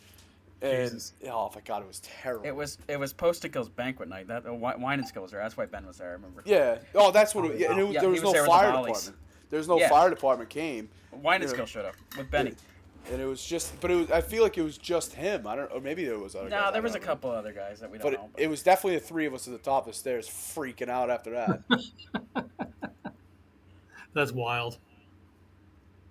Jesus. Oh, we lost. But yeah, I mean, some of the calls like I've been on, we could sit here for hours. I could tell you about calls. Is there it's any just, that is there any that really stick in your mind? yeah, there's probably a couple. Like when I first started at Empire, actually, my partner was the person we were talking about off air, and we went up to this is again before this is for before Troy Fire had ambulances. So again, we were on the even day and we were doing calls for him. It was up on 9th Street and it was a mental health call. And Troy Fire was, I think they were tied up on a box or something up on 15th Street. So they were freeing up like an engine to come down from like South Troy to go to the call. So my partner at the time, the whole place is dark, right? And I'm like, we shouldn't go in there. We should wait for the cops. I'm gonna wait for the cops. And no, we gotta go in. We gotta make sure he's okay. I'm like, he'll be okay. He'll be fine. And the cops are still not here yet. He bolts out of the ambulance, goes right into the front door. And I'm like, well, I guess I gotta go after him now, right? Because I don't know where he went. You don't leave him alone in a house on 9th Street. Fuck that. Yeah, and it's like it looked like the house on Haunted Hill, if you ever seen that movie. Oh, I believe. I used to cop drugs on 8th Street, so. Yeah. So right. So yeah, it was very similar. And he takes off and I can't see him, and I'm like, shit, where did he go? And nobody's coming. Like the cops still aren't there. The fire department's not there yet. And I go up and I knock on the door, and like you knock on the door, and the door just kind of pops open. Oh, no, And- it's like creepy. These are Yeah. all red flags. Yeah. And I'm like, and I'm yelling his name. And he's not answering. So I step probably like 10 feet into the house, and I totally disregard there's like a broom closet or a room to my right, Yeah. and that's where he was. Well, Hiding? he was there, but he was also there with the guy that was holding him around the neck and had a gun to his head. Oh, Jesus Jesus. Christ. Holy So fuck. the next thing, yeah, dude, the next thing I feel is the gun up against my dome. And he goes, I think it's probably a good idea for you guys to leave. And I'm like, hey, you know what? That's a great idea, sir. we were just leaving. You know, We're I just think we leaving. got I'm the gonna wrong grab him house. if you don't mind. And so I grab him by his collar and I'm like, let's go. Now I'm totally pissed.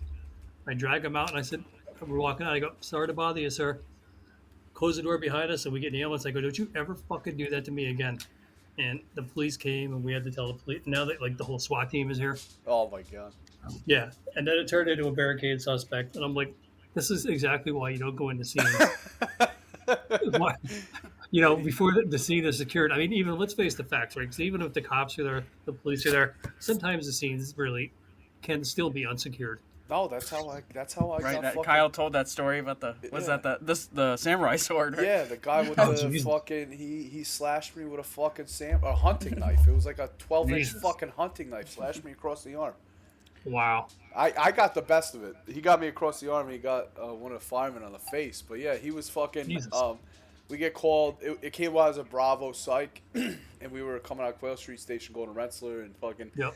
It was a Bravo psych for some, and then we heard nothing, and they say, oh, we got updated information. Patient is stating they're laying on the floor and their intestines are hanging out. Sounds like a psych issue. And my partner looks at me. We were both online medics at the time, working a double medic, and he's like, "Yeah, we should probably step it up." I'm like, "Yeah, we should step it up." Now, if anybody knew this guy, Shane knew who I was working with, fucking old chicken Carm, and fucking, he's just a crazy driver. So now he's doing like 80 down to the fucking and just screaming with the lights and sirens on. I'm like, hey, Carm, fucking settle it down. He's like, no, this sounds bad. I'm like, all right. And we get there. He goes up the stairs with the monitor. Now I got all the fucking trauma bag, green bag, Right. fucking drug box. I'm walking up like a pack fucking mule. And it's like one of the, we don't even have the drug bag yet. So we get the whole fucking tackle box, drug box, you know. Jesus. And we get up there, and sure as shit, there's intestines hanging out. This guy's been, looks like he's gotten gouged across his gut. And the cops are like, yeah, everything's fine. And, it's a dark house. Go figure. Right. At fucking like 10 o'clock at night. And I get down on my knee to, like, open up the drug box, get out, like, a prep kit and shit like that. And I stand up real quick because I heard something behind me. And his door flies open. And a guy with a knife, he just fucking swings it. And Wow. It, like, caught the fireman in the face. And then on the way down, just slashed me across my fucking, like, my shoulder. I had, like, a little cut, you know. Yeah. And, Still. then he like goes to try to run out, and the cops fucking go to tackle him, and he got out of the house. Wow. But they found him like hiding in a bar down the street. Like a couple hours later, he was just drinking. Unreal. And the whole fucked up part was this guy that got stabbed or like cut or whatever, however the fuck you want to say, fucking sliced open. He was the ex-boyfriend of the girl that was with that guy. And he was over there to help them move into their new apartment. And it turned into a whole... Yeah. What the fuck were you doing, buddy? Yeah. And it turned into a fucking altercation. The guy grabs his fucking 12-inch hunting knife and just gouges him. Slices him open. And runs and hides in the closet. And so, like, obviously, like, there's, like, the cops get in. They see the guy. He's fucked up. They check the house. They didn't check any of the closets. They saw he seems secure. They're kind of panicking a little bit because they're like, "Oh my god, this is bad." And then the firemen and Rensselaer are all BLS. It's similar situation. It's exactly the same as Cohoes. Right. They're phenomenal providers, but they're just BLS. And yeah. Did you work in Rensselaer, Frank? We did. We were down there at Empire for Right. I don't remember how long, 4 or 5 years maybe, in the old Rensselaer ambulance building. Yeah, it was quite a while, wasn't they still got a station down there, right? it? Yeah. Because I worked out of there a couple of times. It just turned into a shuck bus. Is it staffed? Is that station staffed by Mohawk? When I was there, No. so I was Oh, okay. No, see, I worked at Empire. There's no for ambulances 6 in there. months. That's what. Oh, I Jesus. worked at Empire for 6 months. When I quit EMS the first time for 3 months, Yep. they wouldn't take me back in Mohawk, and so I didn't even try. But Shane's sister Alicia was like, Right. "Well, I could just get you in Empire like right away." And Yeah, so, I was like, I was like hemming and hawing, like I don't know. And like that day, I had a fucking phone call from Ricky Parker, and he's like, "Yeah, we need you here." Yeah, well, we need you here, buddy. Like, yeah, why don't you come out? And I was like, "All right, Ricky, listen, I'll come in with no fucking Saratoga and no fucking Glens Falls. Do we have an understanding?" And he's like, "Yeah, all right." okay. And my first shift was in Glens Falls, and Ricky Parker is the honey badger. But he's like, "I need you down in Troy, I think. That's where I'm probably going to have you. Troy and Cohoes." I was like, "All right." Put you there. And I worked there for a while, for I don't know, 6 months or something. I hated it, But I feel like, Frank, if you, when you were at Empire, if you switched from Empire to Mohawk, you'd probably hate Mohawk too, Because it's just like what you get used to. You get comfortable where you are. Yeah. And eventually, John got me back on his team there, and I came back to Mohawk and worked for couple of years, and I just said, "Yeah, I can't do this." No, man, I'm actually amazed that I've done it this long. What made you stay so long, Frank? Yeah, how'd you do it? What did you do to stay? Is it just being comfortable, or? Yeah, I'm pretty comfortable with what I'm doing, but the best thing about this job, there's many good things about it. One of the better things is that it's not the same mundane routine every day. Like, if you're an electrician or an auto mechanic, you know what you're going to do every day, right? So, as an EMT or a paramedic or a dispatcher or whatever, every day is different. Every call is different. And like I said, when I worked at Empire, I made some really good friendships with people I work with. And honestly, working in the city of Cohoes, I've done the messed up calls in my career in that city. I believe it. And I always said to the guys, and I love the guys from from Cohoes Fire. Love the guys from Troy Fire too. But I see, Yes. I tell the guys from Cohoes Cohoes, Fire. Troy, and Rensselaer were all like the best fire departments. Oh, 100%. Yeah, in my I would opinion. agree with that. I never really worked too much with Albany or, just on the off Well, days. Schenectady wasn't terrible, but it was just like another. It was similar to Albany. I mean, like they're the paramedics. They're Right. like and then it was just a weird setup. Like when you show up at Rensselaer or Cohoes, like you're the medics. You're kind of Right. in Where charge Albany and Schenectady, you're always rubbing elbows. You're always on edge. constantly. And there's a lot of fighting. A lot of ego. Fighting. That's what it is. It's a lot of fucking dick swinging ego. Oh yeah, From both sides. It's like From both sides. yeah, and it's the guys at Cohoes were always very accommodating, very gracious to have us there. And I would involve them as much as I could because like you said, they're BLS company, right? So Right. if you have a terrible patient, that's an absolute disaster. You need extra hands. You guys both have been on those calls. Oh yeah. And those guys from Cohoes Fire are they're top notch, man. They're fantastic. I actually miss working a lot with them, but I'm actually surprised that they don't have an ambulance over there. But I always said that the guys like the Cohoes Fire guys, I said it didn't matter. You could have one ambulance on in the city of Cohoes, or you could have 18 ambulances on. It still is not enough. No. It goes just that weird city where you'll get one call or you'll get 8 calls in an hour. Right. You know? Right. And I can remember being over there working at Empire on White Street there in our garage, our old gas station. I worked out of the basement of the firehouse up there. Oh yeah, I wasn't privy to any of that, but they would send us. And Kyle, you appreciate this. Shane, you will too.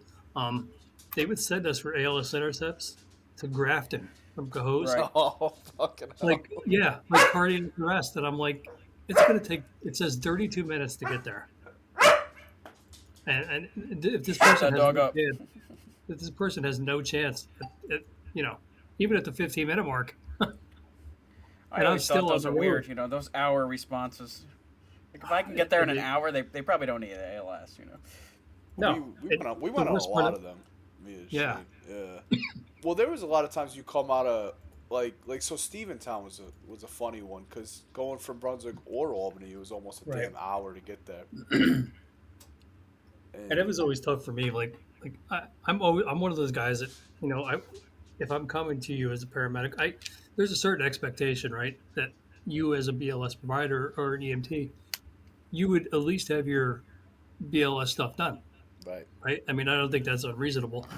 Well, a lot of times when they call for ALS, it's like, well, they're just gonna stand there and wait. Yeah, It Right. frustrated me so much. that At drives least- me absolutely At bananas. least meet us halfway, Yeah, like don't wait on the scene. Definitive care is not in the back of a paramedic ambulance. No, It's great we do, but a lot of times definitive you're care. just playing the game of keep alive or whatever, right. Or you get there after an hour and it's BLS, you turn it over, you just wasted all that time. Yeah. Exactly. But yeah, I don't know. Things have definitely gotten a lot better, these days than when I first started, which is good.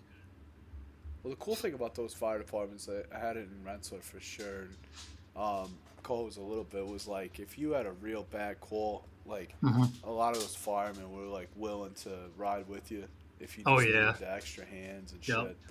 And it's all you just gave them a ride back to the station. And that was it. Sure. And then sometimes maybe like the captain or the lieutenant would just jump in the officer's car and come up and get them. Right. But sometimes you just need because in reality, when it comes down to it, like you only really need one paramedic on every call, but Right. a lot of times you just need fucking 80 EMTs though. Yeah. Just Right. And if you hands. have a strong BLS partner, right, you don't that's have what to it worry. is too. Is somebody that's really strong in their skills. Yeah. And I could see that when you two guys work together, like that Shane's a really, really strong EMT, and Oh, yeah. Shane, Kyle's a really strong paramedic. So you're working off each other. And a lot of times, me and Shane, when we were working together, we weren't even verbal. It was just, we were You just knew showing it had up to get to a done. call. Yeah, we were just doing stuff, you know. Well, as you Right. work with somebody for a long time, you just Well, know he what they're knew, gonna do, right? you know, as Yeah. me as a paramedic um, I learned this from Amanda Sewell, the, who we gotta get her on Shane for sure because He's awesome. I love Amanda. she's gonna make fun of me a lot. She was my preceptor for Remo, and Was she really? yeah, well, my second Scholler was at first, but then he fucking dropped He down wouldn't to put you like online. yeah, he wouldn't put me online, and he dropped down to 12 hours a fucking week. And Paul Wow. Martin wouldn't let me switch for the longest time. When Scholler finally left, he's like, "Well, I guess I don't know, we'll figure it out." And Sewell's like, "What are you doing?" Like I worked as a driver when she's like, "What the fuck are you doing?" Like, you Right. I fucking- could hear her saying that too. yeah, she was like, "What the fuck are you doing?" First off, clean your nails. She gave me a nail brush. You know, she's like, Yeah. "Clean your fucking nails and come out to Glenville where you're Wipe the not gusses fucking off your shirt. right. Come out to Glenville where you don't know anybody and Right. just fucking figure it out." And within a week and a half, I was online. And but she was like, one thing that she taught me in my style as a paramedic was like to be very hands off and almost kind of sit back. You know, like I let my EMT do 90% of the work, 90% of the assessment, and I'm just Sure. kind of like, you're kind of processing everything and thinking and doing more of the, like I talked about earlier, the critical thinking, figure out what's wrong with this patient. You obviously ask the questions, get to know them, figure out what's going on. But for that to succeed, you need a very strong partner. And if, you know, Sure. luckily when I worked with Shane a lot, he was very strong. He knew what to do and shit like that. We knew how to work together, which is great chemistry. But like, if I worked with somebody new, first thing I'd ask them, like, "Do you know how to do a 12 lead?" "No." "All right, come here. Going to put a 12 lead Right. on me." "Do you know how to, you know, whatever? Like, do you know how to set up a CPAP?" "No, I don't." "All right, come here. We're going to set up the CPAP on me." Like, Right. how do you do an assessment? "Well, you start and fucking no, fuck you. ABCs. How do you do like how do you do your ABCs? Like, well, it's airway, breathing, circulation. Okay, what do you do? What's each step? No, you Right. did it wrong. Here's what I want you to do. You know, Mhm. open a mouth, teeth, tongue, tonsils. That was my thing. Teeth, tongue, That's it. tonsils. Right? Yep. And if you got all three, bang, airway's done. And then the fucking breathing is, are we fucking equal on both sides? What's it sound like? And do Right. we have anything sticking out? Like that's a, you know, and I always said look, listen, feel. That's something I got from Ed Marshman. You know, we're Sure. looking. How's it look? Does everything look all right? Do they look fine with their breathing? Okay, cool. We're listening. Obviously, lung sounds. You know, what do we hear? Blah blah Right. blah. And then feel. You know, you're not feeling every patient, especially No. traumas and stuff. Do we feel anything that feels out of place? Do we feel flail segments? Do we feel unequal rise? Shit like that. If everything feels fine, bang, we're good. And then Right. for me, it was CTC for the fucking CTC and bleed was what I always have for the circulation. Use the color, temperature, condition, and are Sure. they bleeding? And if not, bang, we got a stable patient. And Yeah. then I had D, which was decision, which is this ALS or BLS, where we got to go as far as the hospital. And then E was expedite. Did we expedite or Right. not? And that was my assessment for every single patient. And I made sure all my BLS partners knew that. Here's how we're going to run the assessment. I don't know how you do it, but here's how we're going to do it. A, B, C, D, Right. E. Bang. Right then and there. And I think if you find, you know, a system like you use, like you, Kyle, teach your EMTs, that's a good system, and it's Right. it's fairly easy to learn and to understand. I always find that, you know, like if my EMT can do, if I have a really complex patient, if I have someone who's having chest pain, and we know that, like me personally, I don't give nitro to people until I do a 12-lead EKG. Right. Yeah, because you Right. never want to But- get, again, pants down. Inferior wall Right. MI, you gave him nitro. Yeah. I mean, so, you know, and I try to take the time to explain to the EMT, because sometimes they don't know, right? They know what they know. But you know, we don't do that because, like, I'll give the aspirin. So, like at Clifton Park, we have certain guidelines. Like, if I have a chest pain patient, I know that I have to give aspirin, provided there's no allergy, right? Right. And I know I have to give the aspirin, and I know that I have to have that 12 lead within 10 minutes. Which pretty That standard. is just that's the policy they have, and it's a good policy. It's good Well, medicine. and it's like standard too, you know. Yeah, yeah, Aspirin and it, is not going to kill anybody unless, of Right. course, like you said, allergy or whatever, or Right. like whatever the GI bleeds, shit like that. yeah, And then the 12 lead obviously is so important because you're going to Sure. get a lot of information off of that. and I always get not laughed at, but I get accused of doing too much work sometimes, and I'm Right. just like, listen, people are like, well, what are you doing a 12 lead? Like, why would you do a 12 lead on that person? Well, here's the thing, right? So if you tell me that you have pain from your chin down to your ass crack, Right. me personally, I'm doing a 12 lead. You know what I mean? Because, and it burned me one time. And I was going to Because say, I think experience comes into play there. Because if you've seen it before. Well, Yeah. you know what the funny part Right. about experience is, too, when you talk about experience in EMS, is not Mhm. necessarily just years and shit like that. It's Right. making mistakes. You just said it burned you. Sure. You make the mistake, and you Yep. fuck up on something, and you'll never do it again. Right. And I have we've seen all- so much shit that I know, like, Yeah. okay, I won't do this because I've seen it this time. And, Right. Right. you know. And we've all done it, right? We've all screwed something up. We've especially paramedics. We've all made medication errors. It's nothing to be ashamed about. Just own up to it. Yeah. And like you talk about like doing the 12 lead on a Yeah. lot of patients like that, and that was like for me, my partner needed to know how to do a 12 lead because Sure. when I'm now putting electrodes on a person, I'm no longer able to interact with this patient in a way Right. to get more information out of them. So if I could just say to my partner, say, hey Shane, let's do a 12 lead. And like Right. he could just start hooking it up, doing everything, putting it on the patient, blah blah blah. Right. And I'm able to still ask them stuff from my secondary, Mhm. assessment. Like, and you're able to get more information out. You're doing more work. You're almost kind of multitasking, like Right. two birds with one stone. And I see, dude, I see so many paramedics where, especially when I had interns, that would just when we got to the point where I tell them, okay, I'm just going to kind of step back and be a fly on the wall. Now they're Right. they're overwhelmed because they're doing everything. And I say, listen, ask your partner to do that for you. Well, they don't know how Sure. to do that. Well, why didn't you teach them how to do that at the beginning of the shift? Mhm. And luckily, and probably same thing for you, Franco, when you get further down in your career, you work with the same people. Right. But every now and again, you get a partner where you know of them, but you don't know them. And that's Sure. when I start drilling them. Do you know how to do this? Do you know how to do that? Do you know what this Right. is? Do you know what that is? Blah, blah, blah, blah, blah. And my biggest thing was always, I'm not going to get mad at you if you say no, because I'm going to teach you how to Right. do it. And that's it. Yeah. But if you And tell that's, me, that's what we do. right, and if you tell me, though, that you know how to do it and you fuck up on it, that's And when you I don't get do it. mad, Right. Yeah. Yeah. Right. If you tell me you know how to do a 12 lead and you got, 15 of the stickers on someone's forehead, well, Right. That's know when what? I'm going to get pissed. That's what I'm Yeah, be like. you don't know how to do a 12 lead. Fucking jackass. When we were in the station, why didn't you tell me no? And you have so much fucking pride in yourself that you couldn't fucking really. it's unreal. But it's especially those of us that have been doing this for a while. It's incumbent on us to teach like the newer folks what we already know. Like, Right. and again, I go back to the whole thing, and I say this, and I tell everybody that any EMT class we teach, like, I don't understand why we're not doing this. Like, why do we always eat our young in this Yeah. job?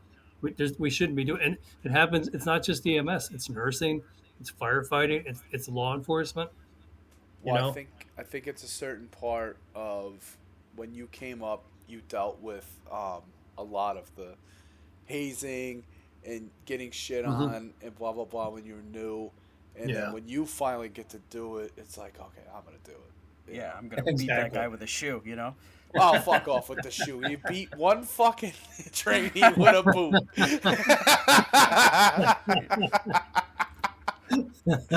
Have we talked about that shit? Not on the podcast, no. I may or may not have beat a driver trainee with a shoe. But he learned a lot from getting that He beat. did. Great kid. Yeah. He learned quick. He turned out to be a Kyle, fantastic the statute of paramedic. limitations is run out, so Right. Fucking- Walt turned out to be a And- fantastic paramedic. And if you don't learn quick, you get hit with a boot. Yeah. Well, Yep. I may or may not have got physical with some of my students, all right? Oh, hey, they don't call it boot camp for nothing. Right. Well, dude, fucking, he just wouldn't drive the ambulance to a fucking 3-year-old choking. And Oh, so yeah. I fucking beat him with my boot. Oh, my man. God. But Kyle, he turned out, man. I could have used you as I also teach sometime down at the police academy in Schenectady there, Zone 5. Yeah. And it's amazing. Like if you, me, and Shane walked into TGMS, right, and we were walking down the hallway, and the recruits are coming down the hallway. If they didn't, it's very paramilitary, right? Right, Just like right. EMS. So if we're walking down the hall and they didn't hit the wall and stand at attention and actually yell "wall," they would be in a world of shit down there. Like No shit. they would run miles. They'd have to do 150 push-ups. Um, Fuck. it's unbelievable, but it's a good fact. People think it's like savagery, right? Because oh my god, how could you treat these poor people like this?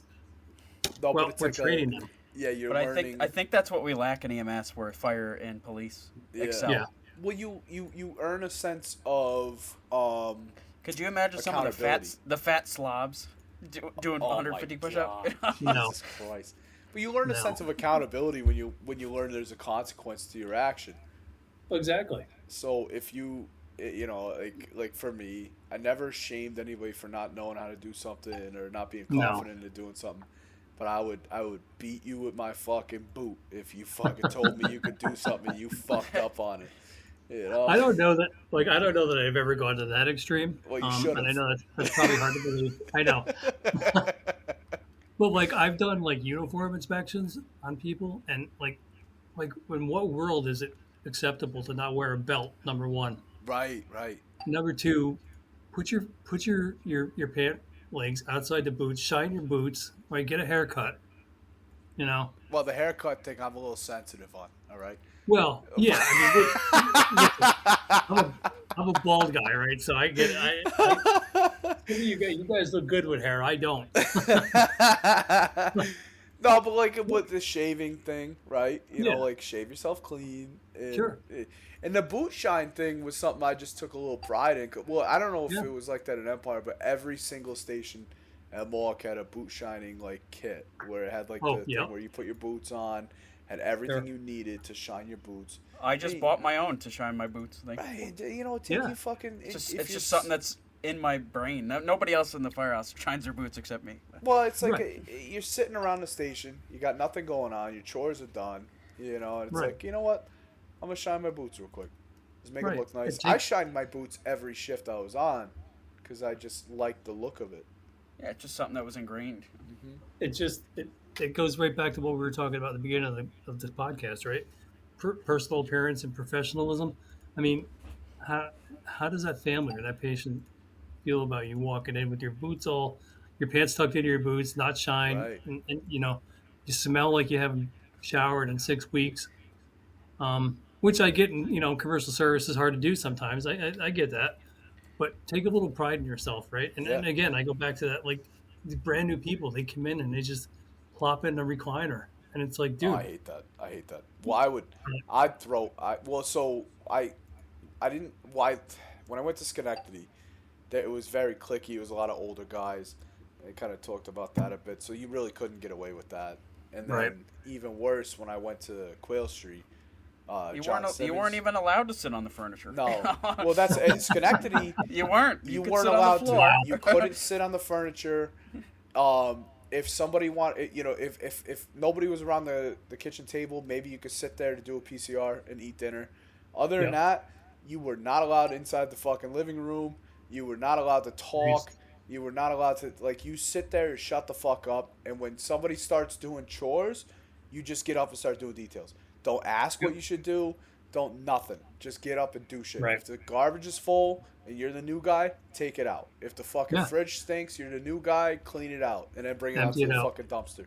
Like, Sure. don't talk, do. And like that, I did fucking 3 to 4 months of that. And then I went over to Quail Street, and it was a zoo because there was a lot of us like that were like young age, but Right. we had John Simmons running the show. And Love John. He would he was real quiet, and everything. He would put you had to have the coffee on for him every morning. That was like one rule. And then when John came out and grabbed like a broom or something, it was amazing. He'd come out and grab a broom, True story. or he'd start doing fucking dishes. Every person in the station just got up and just started cleaning. Right. He didn't have to say a word. He just Oh, grabbed yeah. something and everybody knew. But those are those leaders that, lead by example. Right. Exactly. Yeah, he's a sweetheart of a guy. Don't get him mad though. No, no. Well, like, Which and I was, just it was remember, pretty like, hard to do. You just had to be a shitbag and Yeah, Yeah. And I not just do your job. I and remember not do your job or not be professional. Like he's one of those Right. guys, and I'll put my dad and you, Frank, in the same category. Yeah. These guys just breed professionalism. I was lucky enough to obviously to come from that Schenectady train of thought, the old school Schenectady. So when I got to Quail, when I saw everybody else get up to clean, it was like, okay, I gotta go clean. But I just remember somebody that got hired around the same time as me sitting on the couch once when everybody got up to clean. And John chucked a wet mop at him and said, "Do you think you're too good to clean the fucking station when everybody else is?" He made everybody put everything down and made that person clean everything by themselves. And I just went, yeah, man. It's like, that's okay. Like, that's how it should be. Yeah. Like, that's how I thought, you know? Right. And that's what I tell the new people at Empire. You just come in, you punch in, right? You do your rig check, make sure your shit's in the ambulance that you need. Check in with the supervisor, whoever's on that day. Do your chores, the house chores, And and then once you got that done, yourself. man, the rest of the day is yours. Yeah. Do your charts. You gotta live in this place. Like, Yeah. You want it to fucking have fleas and fucking bugs? Right. No. Right, you gotta be. Clean it up. Do your dishes. Take the trash out. Fucking clean the floor. And most people were good about it, right? They understood the assignment, and It's understandable when you're getting your dick kicked in.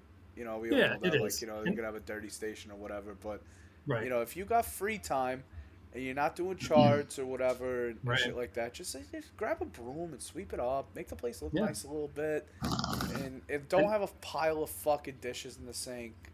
Right. Then you can enjoy yourself. Then you can just fucking sit around and do whatever you want. Smoke cigarettes out in front of the station, watch TV, fucking sleep.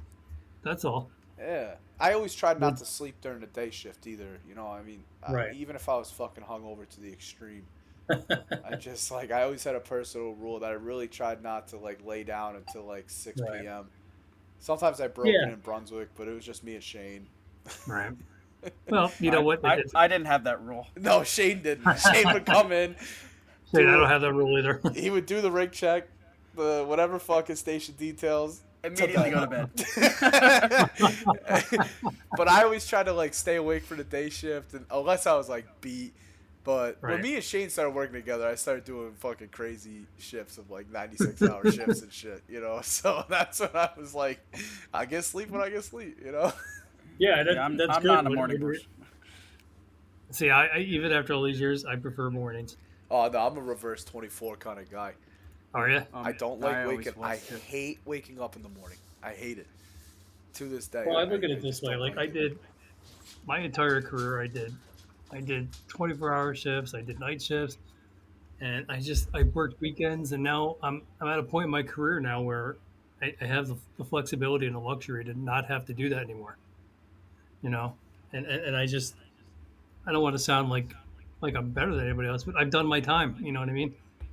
Just like Well, your dad you has, absolutely Shane. have. Yeah, and I'll do what I got to do, right? I mean, but I would prefer not to do them at this point. Well, fuck. I mean, That's we're just talking, my own preference. We're talking over 30 years, right? So Yeah, 30, 33, 34. I think if you don't want to work a night shift, you don't have to work a fucking night shift, in my opinion. Unfortunately, some people don't see it like that. But I don't listen. I tell this to everybody. I am no better than anybody else. I'm no better than any of you guys. Right. I do my job, and I think I do a pretty decent job at it. I have a decent reputation in it. A decent reputation. I'll be right Well, back. That's fine. Christ's I sake, appreciate it. decent reputation. Good God, Frank. Well, I Christ, don't. fucking I living can't say legend. that I have. I can't tout my own horn. You know what I mean? I gotta blow it for you. The best thing is you guys will get a kick out of this. So like in 2020 when COVID hit, I got named ALS Provider of the Year, right? I Paramedic of remember the Year, that. which Yeah. which I thought was pretty cool because it's voted on by your peers. Which, like I said, I'm not any better than anybody else. I do my job like anybody else. Right. A couple weeks ago, I got an email from Remo.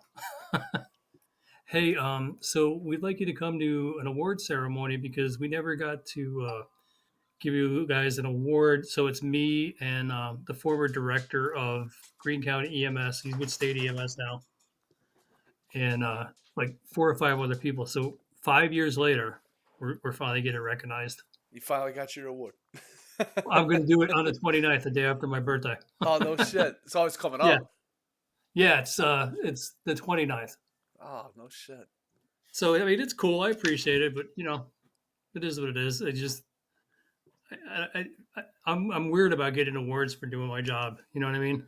No, but I think like well a lot of us are like that, and it sucks because like we should like be happy to be recognized for what we've done or whatever, but and to a certain extent sometimes you like feel like, man, I fucking wish somebody fucking knew what the fuck I did, or whatever. Right. You feel recognized, and then when you do, you're just like, well, this is kind of awkward.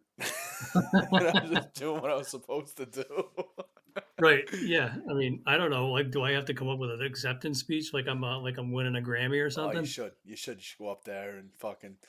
First of all, I want to thank my parents. I want to thank the Lord. I want to thank God. Shout out to my Berg homies. Right. Yeah. Well, you better. You better. Oh, I will. You got to represent your block. What block did you grow up on, Frank? Oddly enough, 101st and 5th. No shit. Yep. Oh, so you were like right there in the fucking, right in the fucking throes. 101st and 5th. God damn.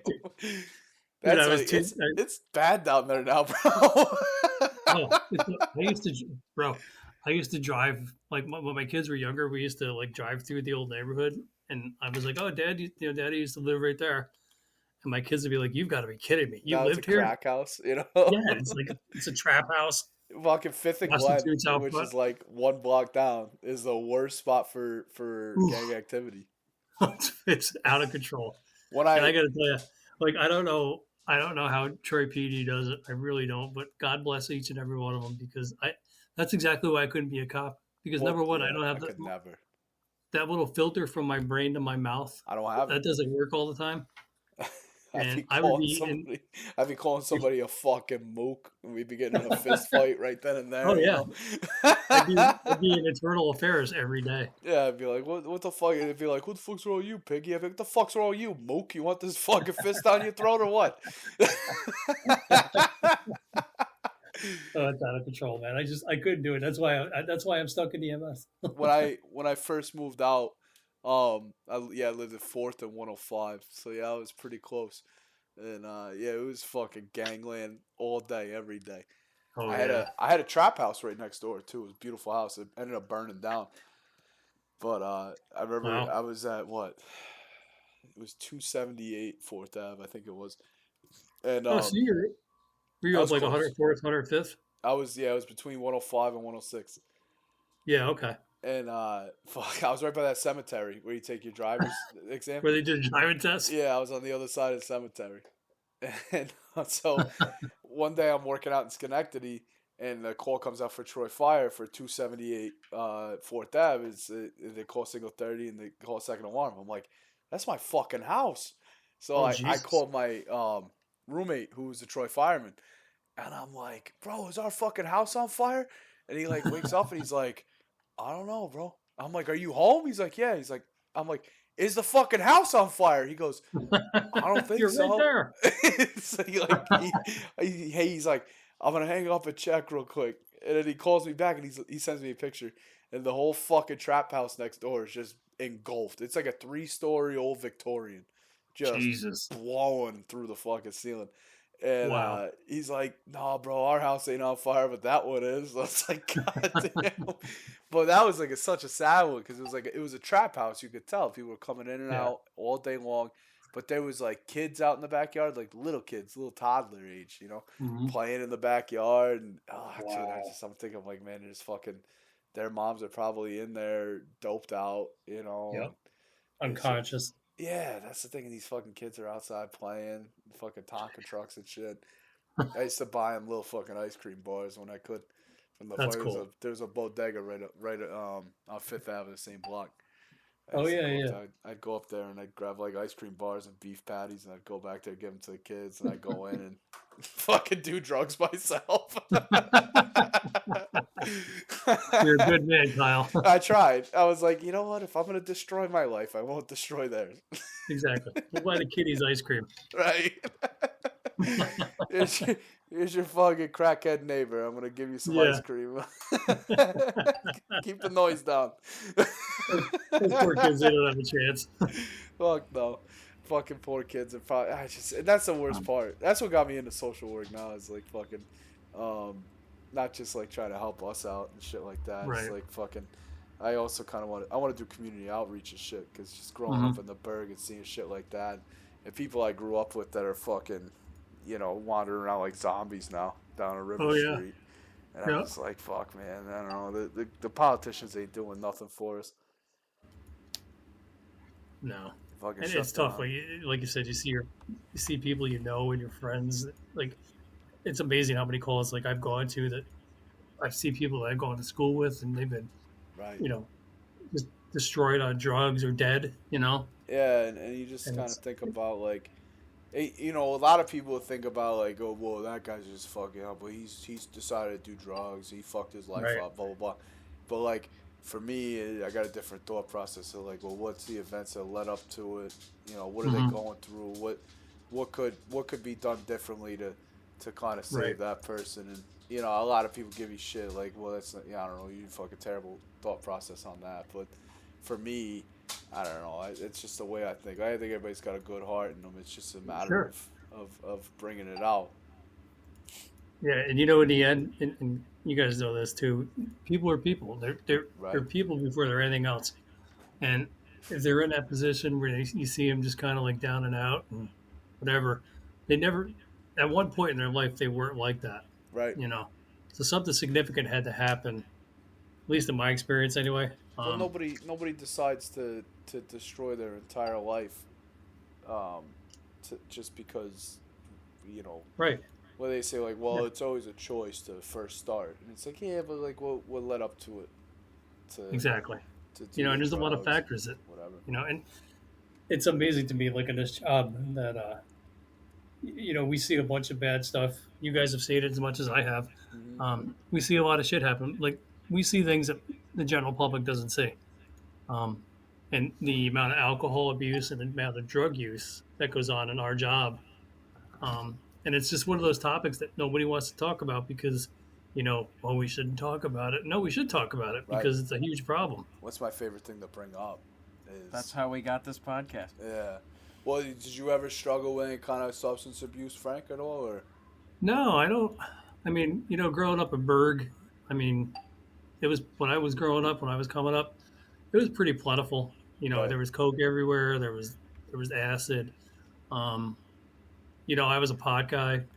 Yeah. But you never kind of found yourself having that addictive kind of sense around things, I guess. No, I don't think I did. And I knew people that were heavily addicted to heroin and like PCP and shit like that. Right. Well, that shit was like around back then, yeah. Yeah, I grew up with a guy who, he's not here anymore because he's dead because of it.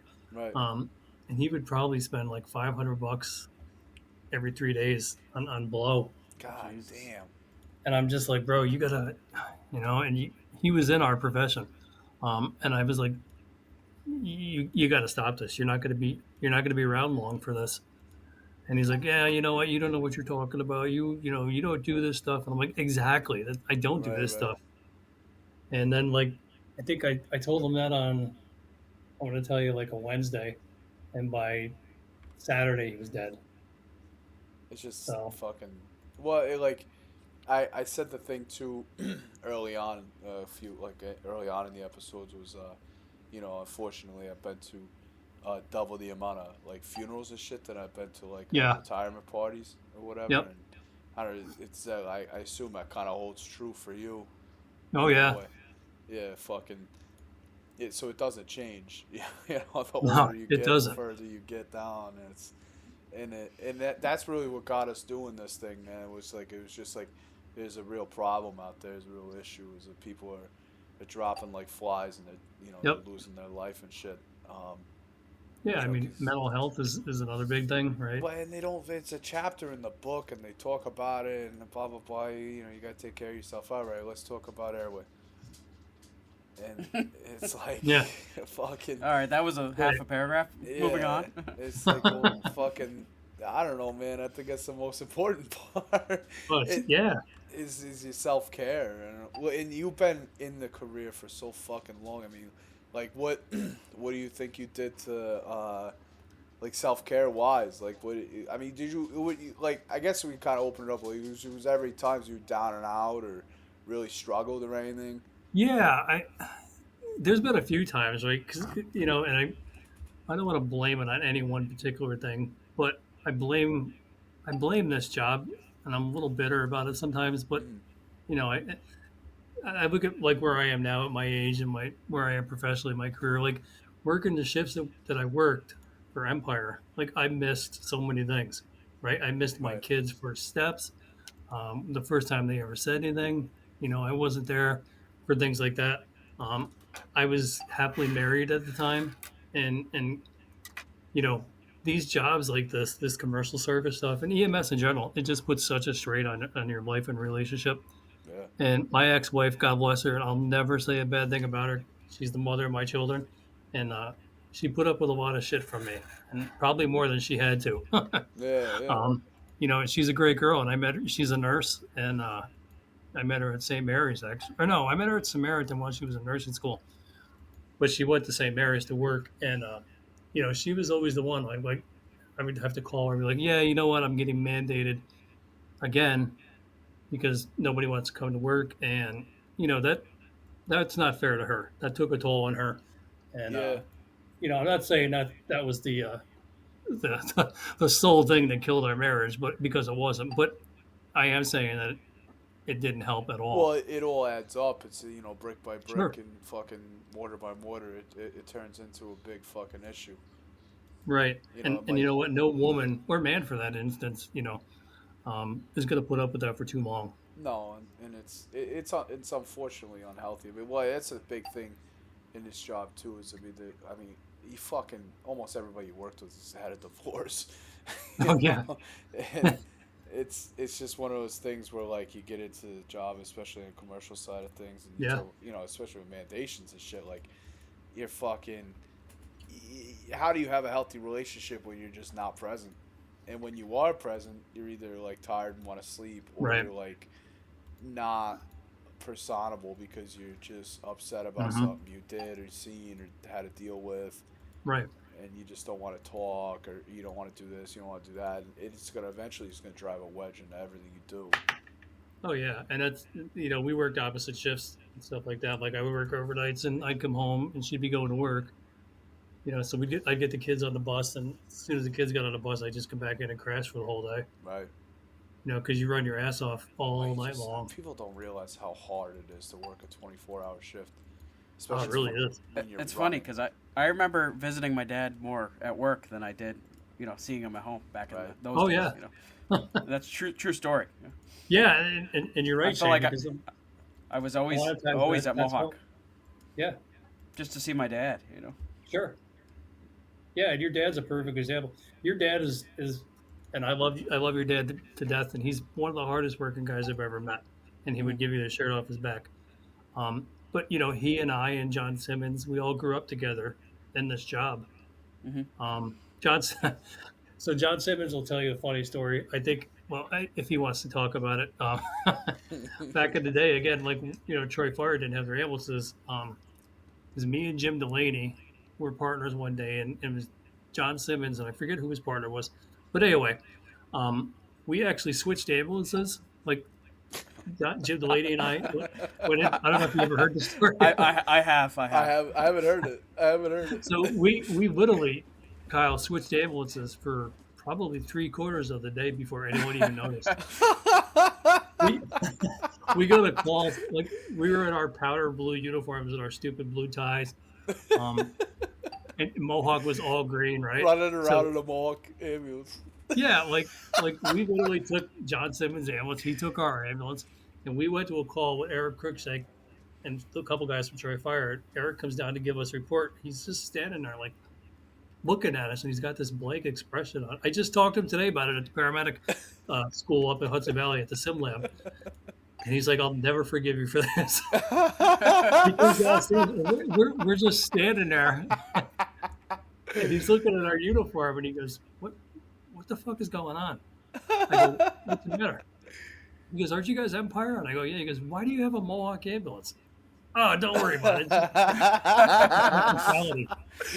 You could never get away with that now. No, Could not get away with that. No, that'd be instant termination. I'd try it. I would love to try it. Dude, as soon as is it Dr. McParlin that owns Mohawk? Yeah. Well, it's his son now. Okay, so it would be his grandson now. Is it his grandson? Yeah. JP. Yeah. So I think it was him, or maybe it was a guy before him. He calls Bill Gauze, who used to own Empire, and he'd be like, "What the hell is going on up there?" Phil had no idea he had no idea what he was talking about. And the next thing you know, we're at Samaritan. We brought that patient that Eric gave us, and the phone rings. He goes, "Curtis?" And I go, "Yeah." He goes, "It's Phil Gauze." And I'm like, "Oh, hey, Mr. Gauze." He goes, "Don't you, Mr. Gauze, me. Get your ass back here right now." And before you come back, you drop off that Mohawk ambulance that you're in and bring back mine. Yes, sir. We drop the ambulance off. We come back, and he goes, "Do you want to explain that?" And I go, "Well, I don't know if I have to explain it, right? I mean, you saw what was going on." And he looks at Delaney and I, and he goes, "You're both fired." I'm like, "Okay, no problem." We literally walk out the door, go into the parking lot. Ken Swart would come out because he was the operations manager. He goes, "All right, you guys aren't fired anymore because I need you." And we have a bunch of calls pending. So I'm like, "Well, either we're fired or we're not."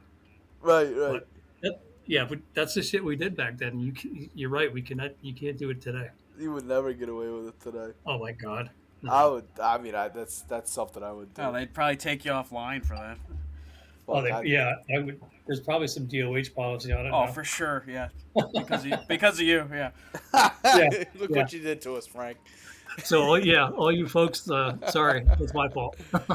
Oh my God. Yeah. So you're working with Crook up there at Hudson Valley now?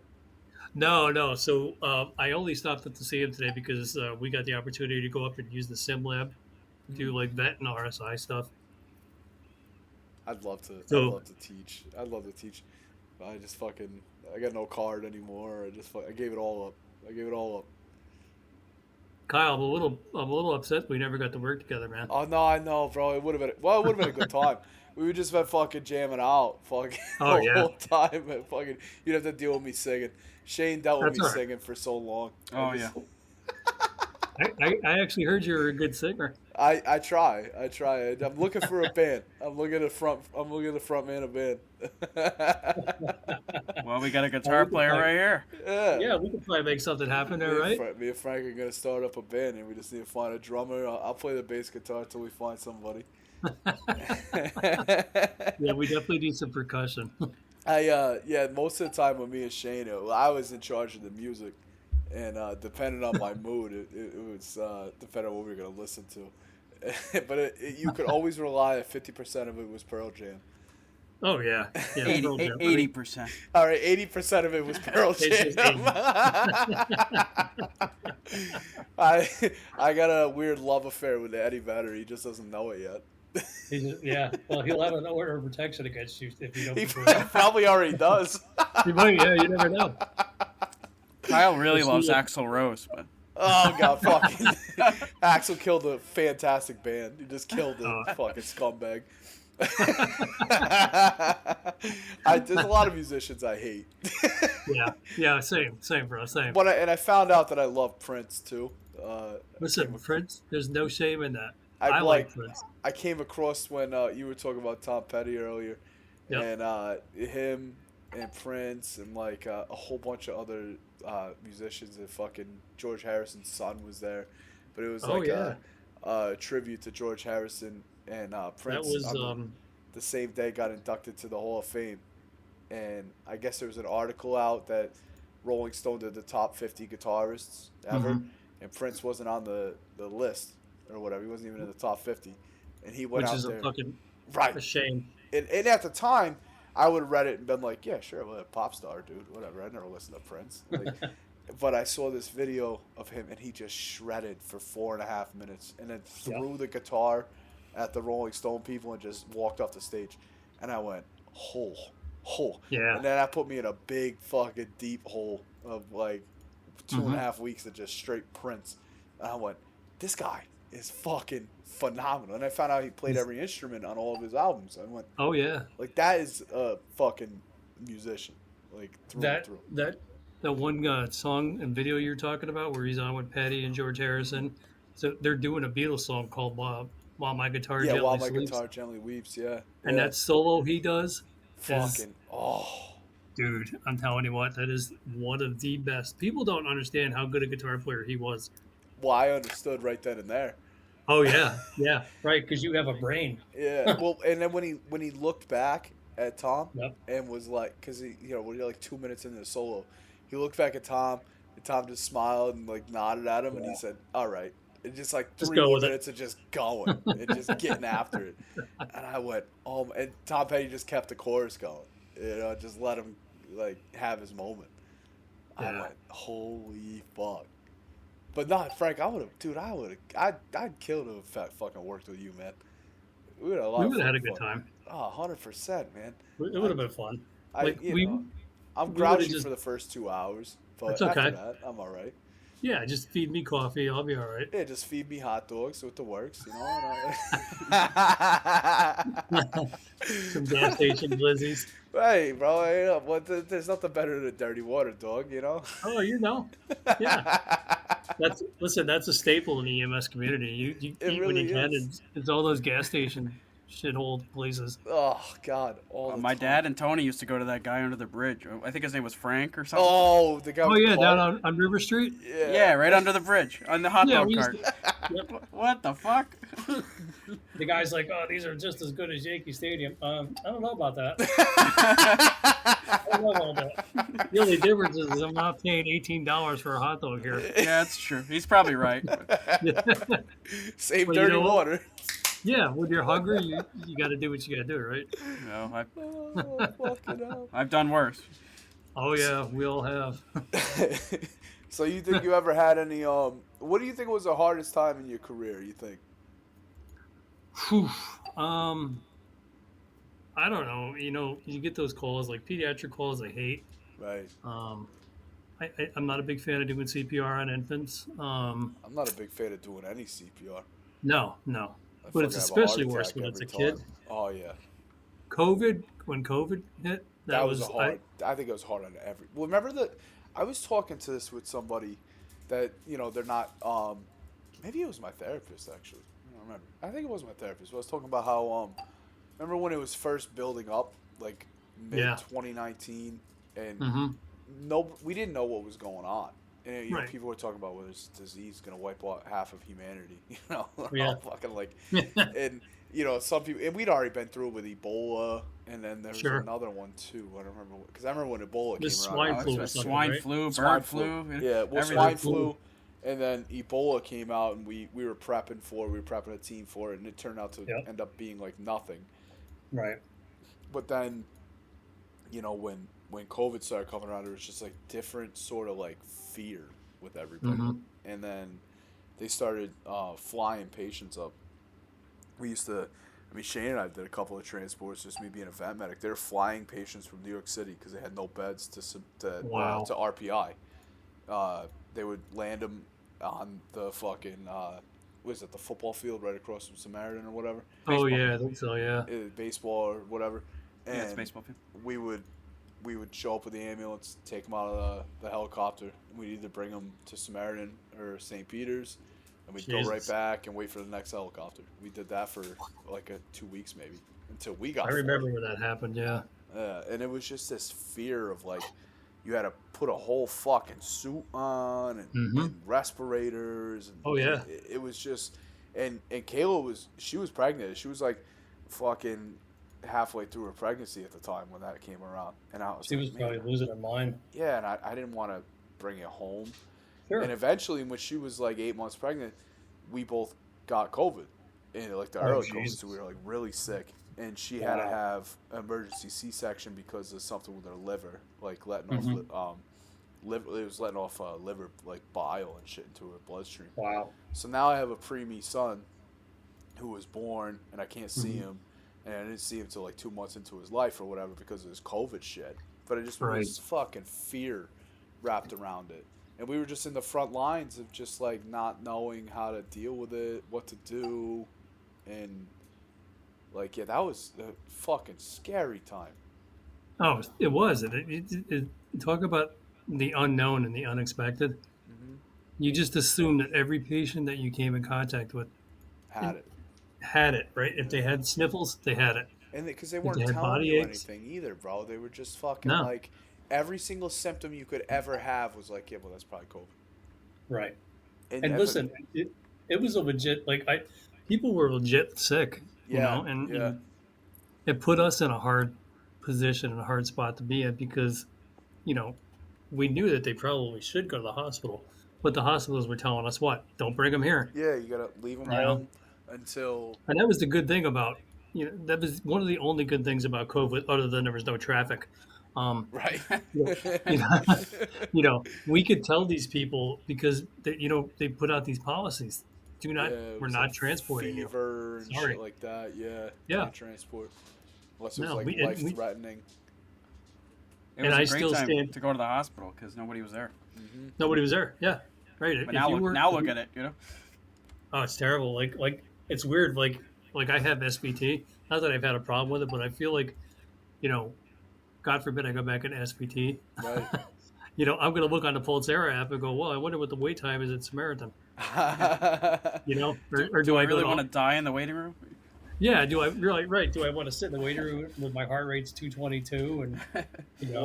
One of the funniest times I had with so Thompson has like really bad AFib and he'll go with rapid AFib, and it was like, so I would always pick him up to bring him to work, and he calls me at like 4 in the morning, and I'm like, Rye, it is way too far. What do you want? It's too fucking early. I'm not late to your house. What do you want? He's like, no, bro, I'm in rapid AFib. And I said, how the fuck do you know that, Ryan? He's like, I'm fucking lightheaded, and my fucking heart's pounding out of my chest. So we bring him up to Samaritan. They cardiovert him twice. Wow. Right? And then, so now he's back down to a normal rhythm, and it's like 5 o'clock. We have to be at Central Abbott at 6. And he looks at the nurse. You would know her fucking. And she's like, all right, we're going to send you upstairs, Ryan. He goes, no, you're going to take all this off me, pull this IV out. I got to go to work. I was like, Ryan, go upstairs. He's like, if you don't shut the fuck up, I'm going to punch you in the mouth. We're going to work. I was like, oh, okay, all right. He's still got the fucking scars on his chest from the pads shocking him. I bring him to work, and the whole time for 24 hours, I'm like, Right, you all right? You got any pain? You got any chest pain? He's like, shut the fuck up. That's nothing, bro. You all right, bro? You good? That is amazing. I brought him to Samaritan 3 times to get cardioverted. And every time went just like that. Amazing. I remember telling him, I was like, bro, why don't you get a cardiologist? That's what they're telling you to do. And he's like, no, I'm all right. I'm all good. It's like, you probably just get an ablation. You never have to do this again, right? Ryan didn't want to do anything he was supposed to do. No, fuck no. He's still the same way to this day. Yeah.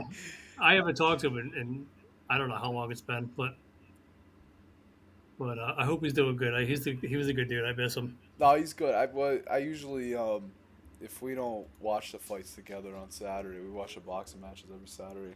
If not, we'll call each other on the phone and watch them like that way together. So I've been doing that for a while, but he's doing pretty all right, you know. Yeah, he's got his own little cleaning company going now. He's cleaning fucking like houses and shit. Is he really? He's fucking weird, dude. He's halfway to being a fucking crackhead. You know, he's always got this little fucking. He's always got these little one fucking scheme or another. Yeah, he's always got some new scheme, and I'm always so thankful for it. You know? I'll be like, he's like, yeah, just you know, I got this new business going, and it'll go for like 3 months. And he'll be like, yeah, no, now I'm changing oil. Like, what the fuck, Ron? Amazing. I love that guy though, man. I worked with him for so long and just got to know him, and we went through addiction struggles together and shit. He's almost like an older brother at this point. He's a good dude for sure. I remember being in a few like precarious situations. Well, he's one of those guys too, where if like you get locked up with like a fucking mental person, it's gonna like beat the shit out of you. Like that's kind of one of those guys you want there. Oh god, yeah, 100%. Yeah, because Ryan doesn't back down from anything. No. Yeah, he'll get you in trouble, but he'll fight his way out with you. You know. Oh yeah, he 100% will. Well, that's what I was talking about, like with the fireman. That a lot of times me and him, like we got a little mouthy with him. Yeah. With the fireman. But you got good backup, but you could do that. Right. You know, him and I are both. Chances are he'll get you into the bar fight, but he'll be behind. Yeah. He's gonna start it. He's probably gonna finish it. Yep. I can 100% confirm that. I had a lot of good times with him. Yeah. Fucking hell. Fuck, we didn't even we barely even touched your fucking career, Frank. I'm a terrible podcast host. We started riffing. No, we're good. This is smooth. We're having a good time. We're doing good. How much time you got, Frank? I got a couple more minutes. I got to give my daughter a call back. She called me, so I got to give her a call back. Oh, I get it. Yeah, because we could do a second episode, but that's all right. We can get you back on. Yeah, whatever you guys want. Well, definitely. So what I usually like to try to do when we wrap it up, because you're still in, like what if it's like one lasting impression you could leave with people that are gonna listen to this, like what would be the wise words from Frank Curtis? Well, I would tell them, if you're a new EMS provider, some advice I would probably have to, or for you is, listen to everything. Just keep your mind is a sponge, right? Just absorb everything people are telling to you. You're going to figure out on your own which is right and which is wrong. And then you're going to get comfortable doing it in your own certain way. Prioritize patient care, things like that. When people tell you simple things, like they've all done it to us, like if a patient tells you, I don't feel good, I think I'm going to die, take them seriously. Right. Because chances are they're going to, just be a master at your craft. Learn how to do everything. Learn your job and learn it well. If you're an EMT and you're wondering whether you should go to paramedic school or not, you're gonna know. Kyle, you and I knew it, right? We knew at the BLS level when we were doing it. We got bored, and we're like, I want to do something else. Like I want to do more, and that's how I knew anyway. It was time for me to progress a little bit, and that's why I took the paramedic job. Just things like that. Listen to people when they talk. Treat people with respect, and we all have those patients that were just like, not again.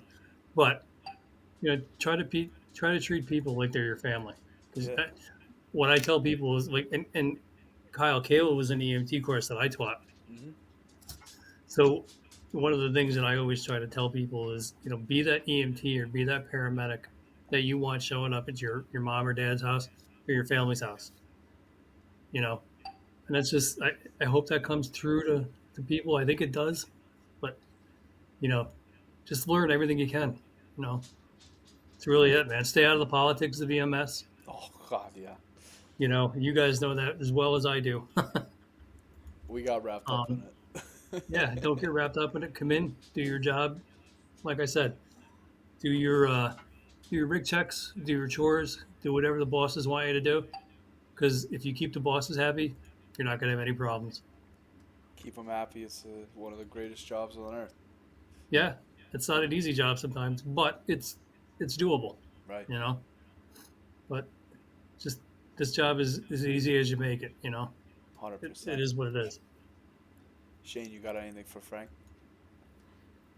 No, that was beautifully said. Oh, it was good. Thank you.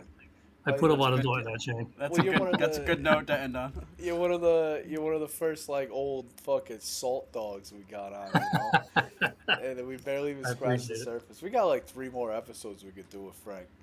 Wow. We're gonna have you're coming back on again, We told you. Yeah, I'll be back on. We're gonna go gawk you a little bit, Gawk. Hot too.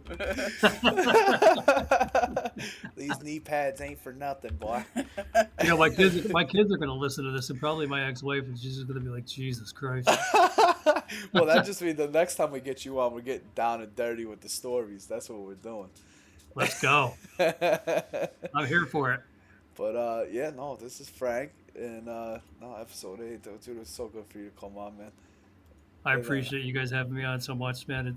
I was actually looking forward to this. Oh, dude, when we first started, when I first got Shane on in the second episode, I said, here, we got to make a wish list of the people we want on it. I think you were like name 1 or name 2.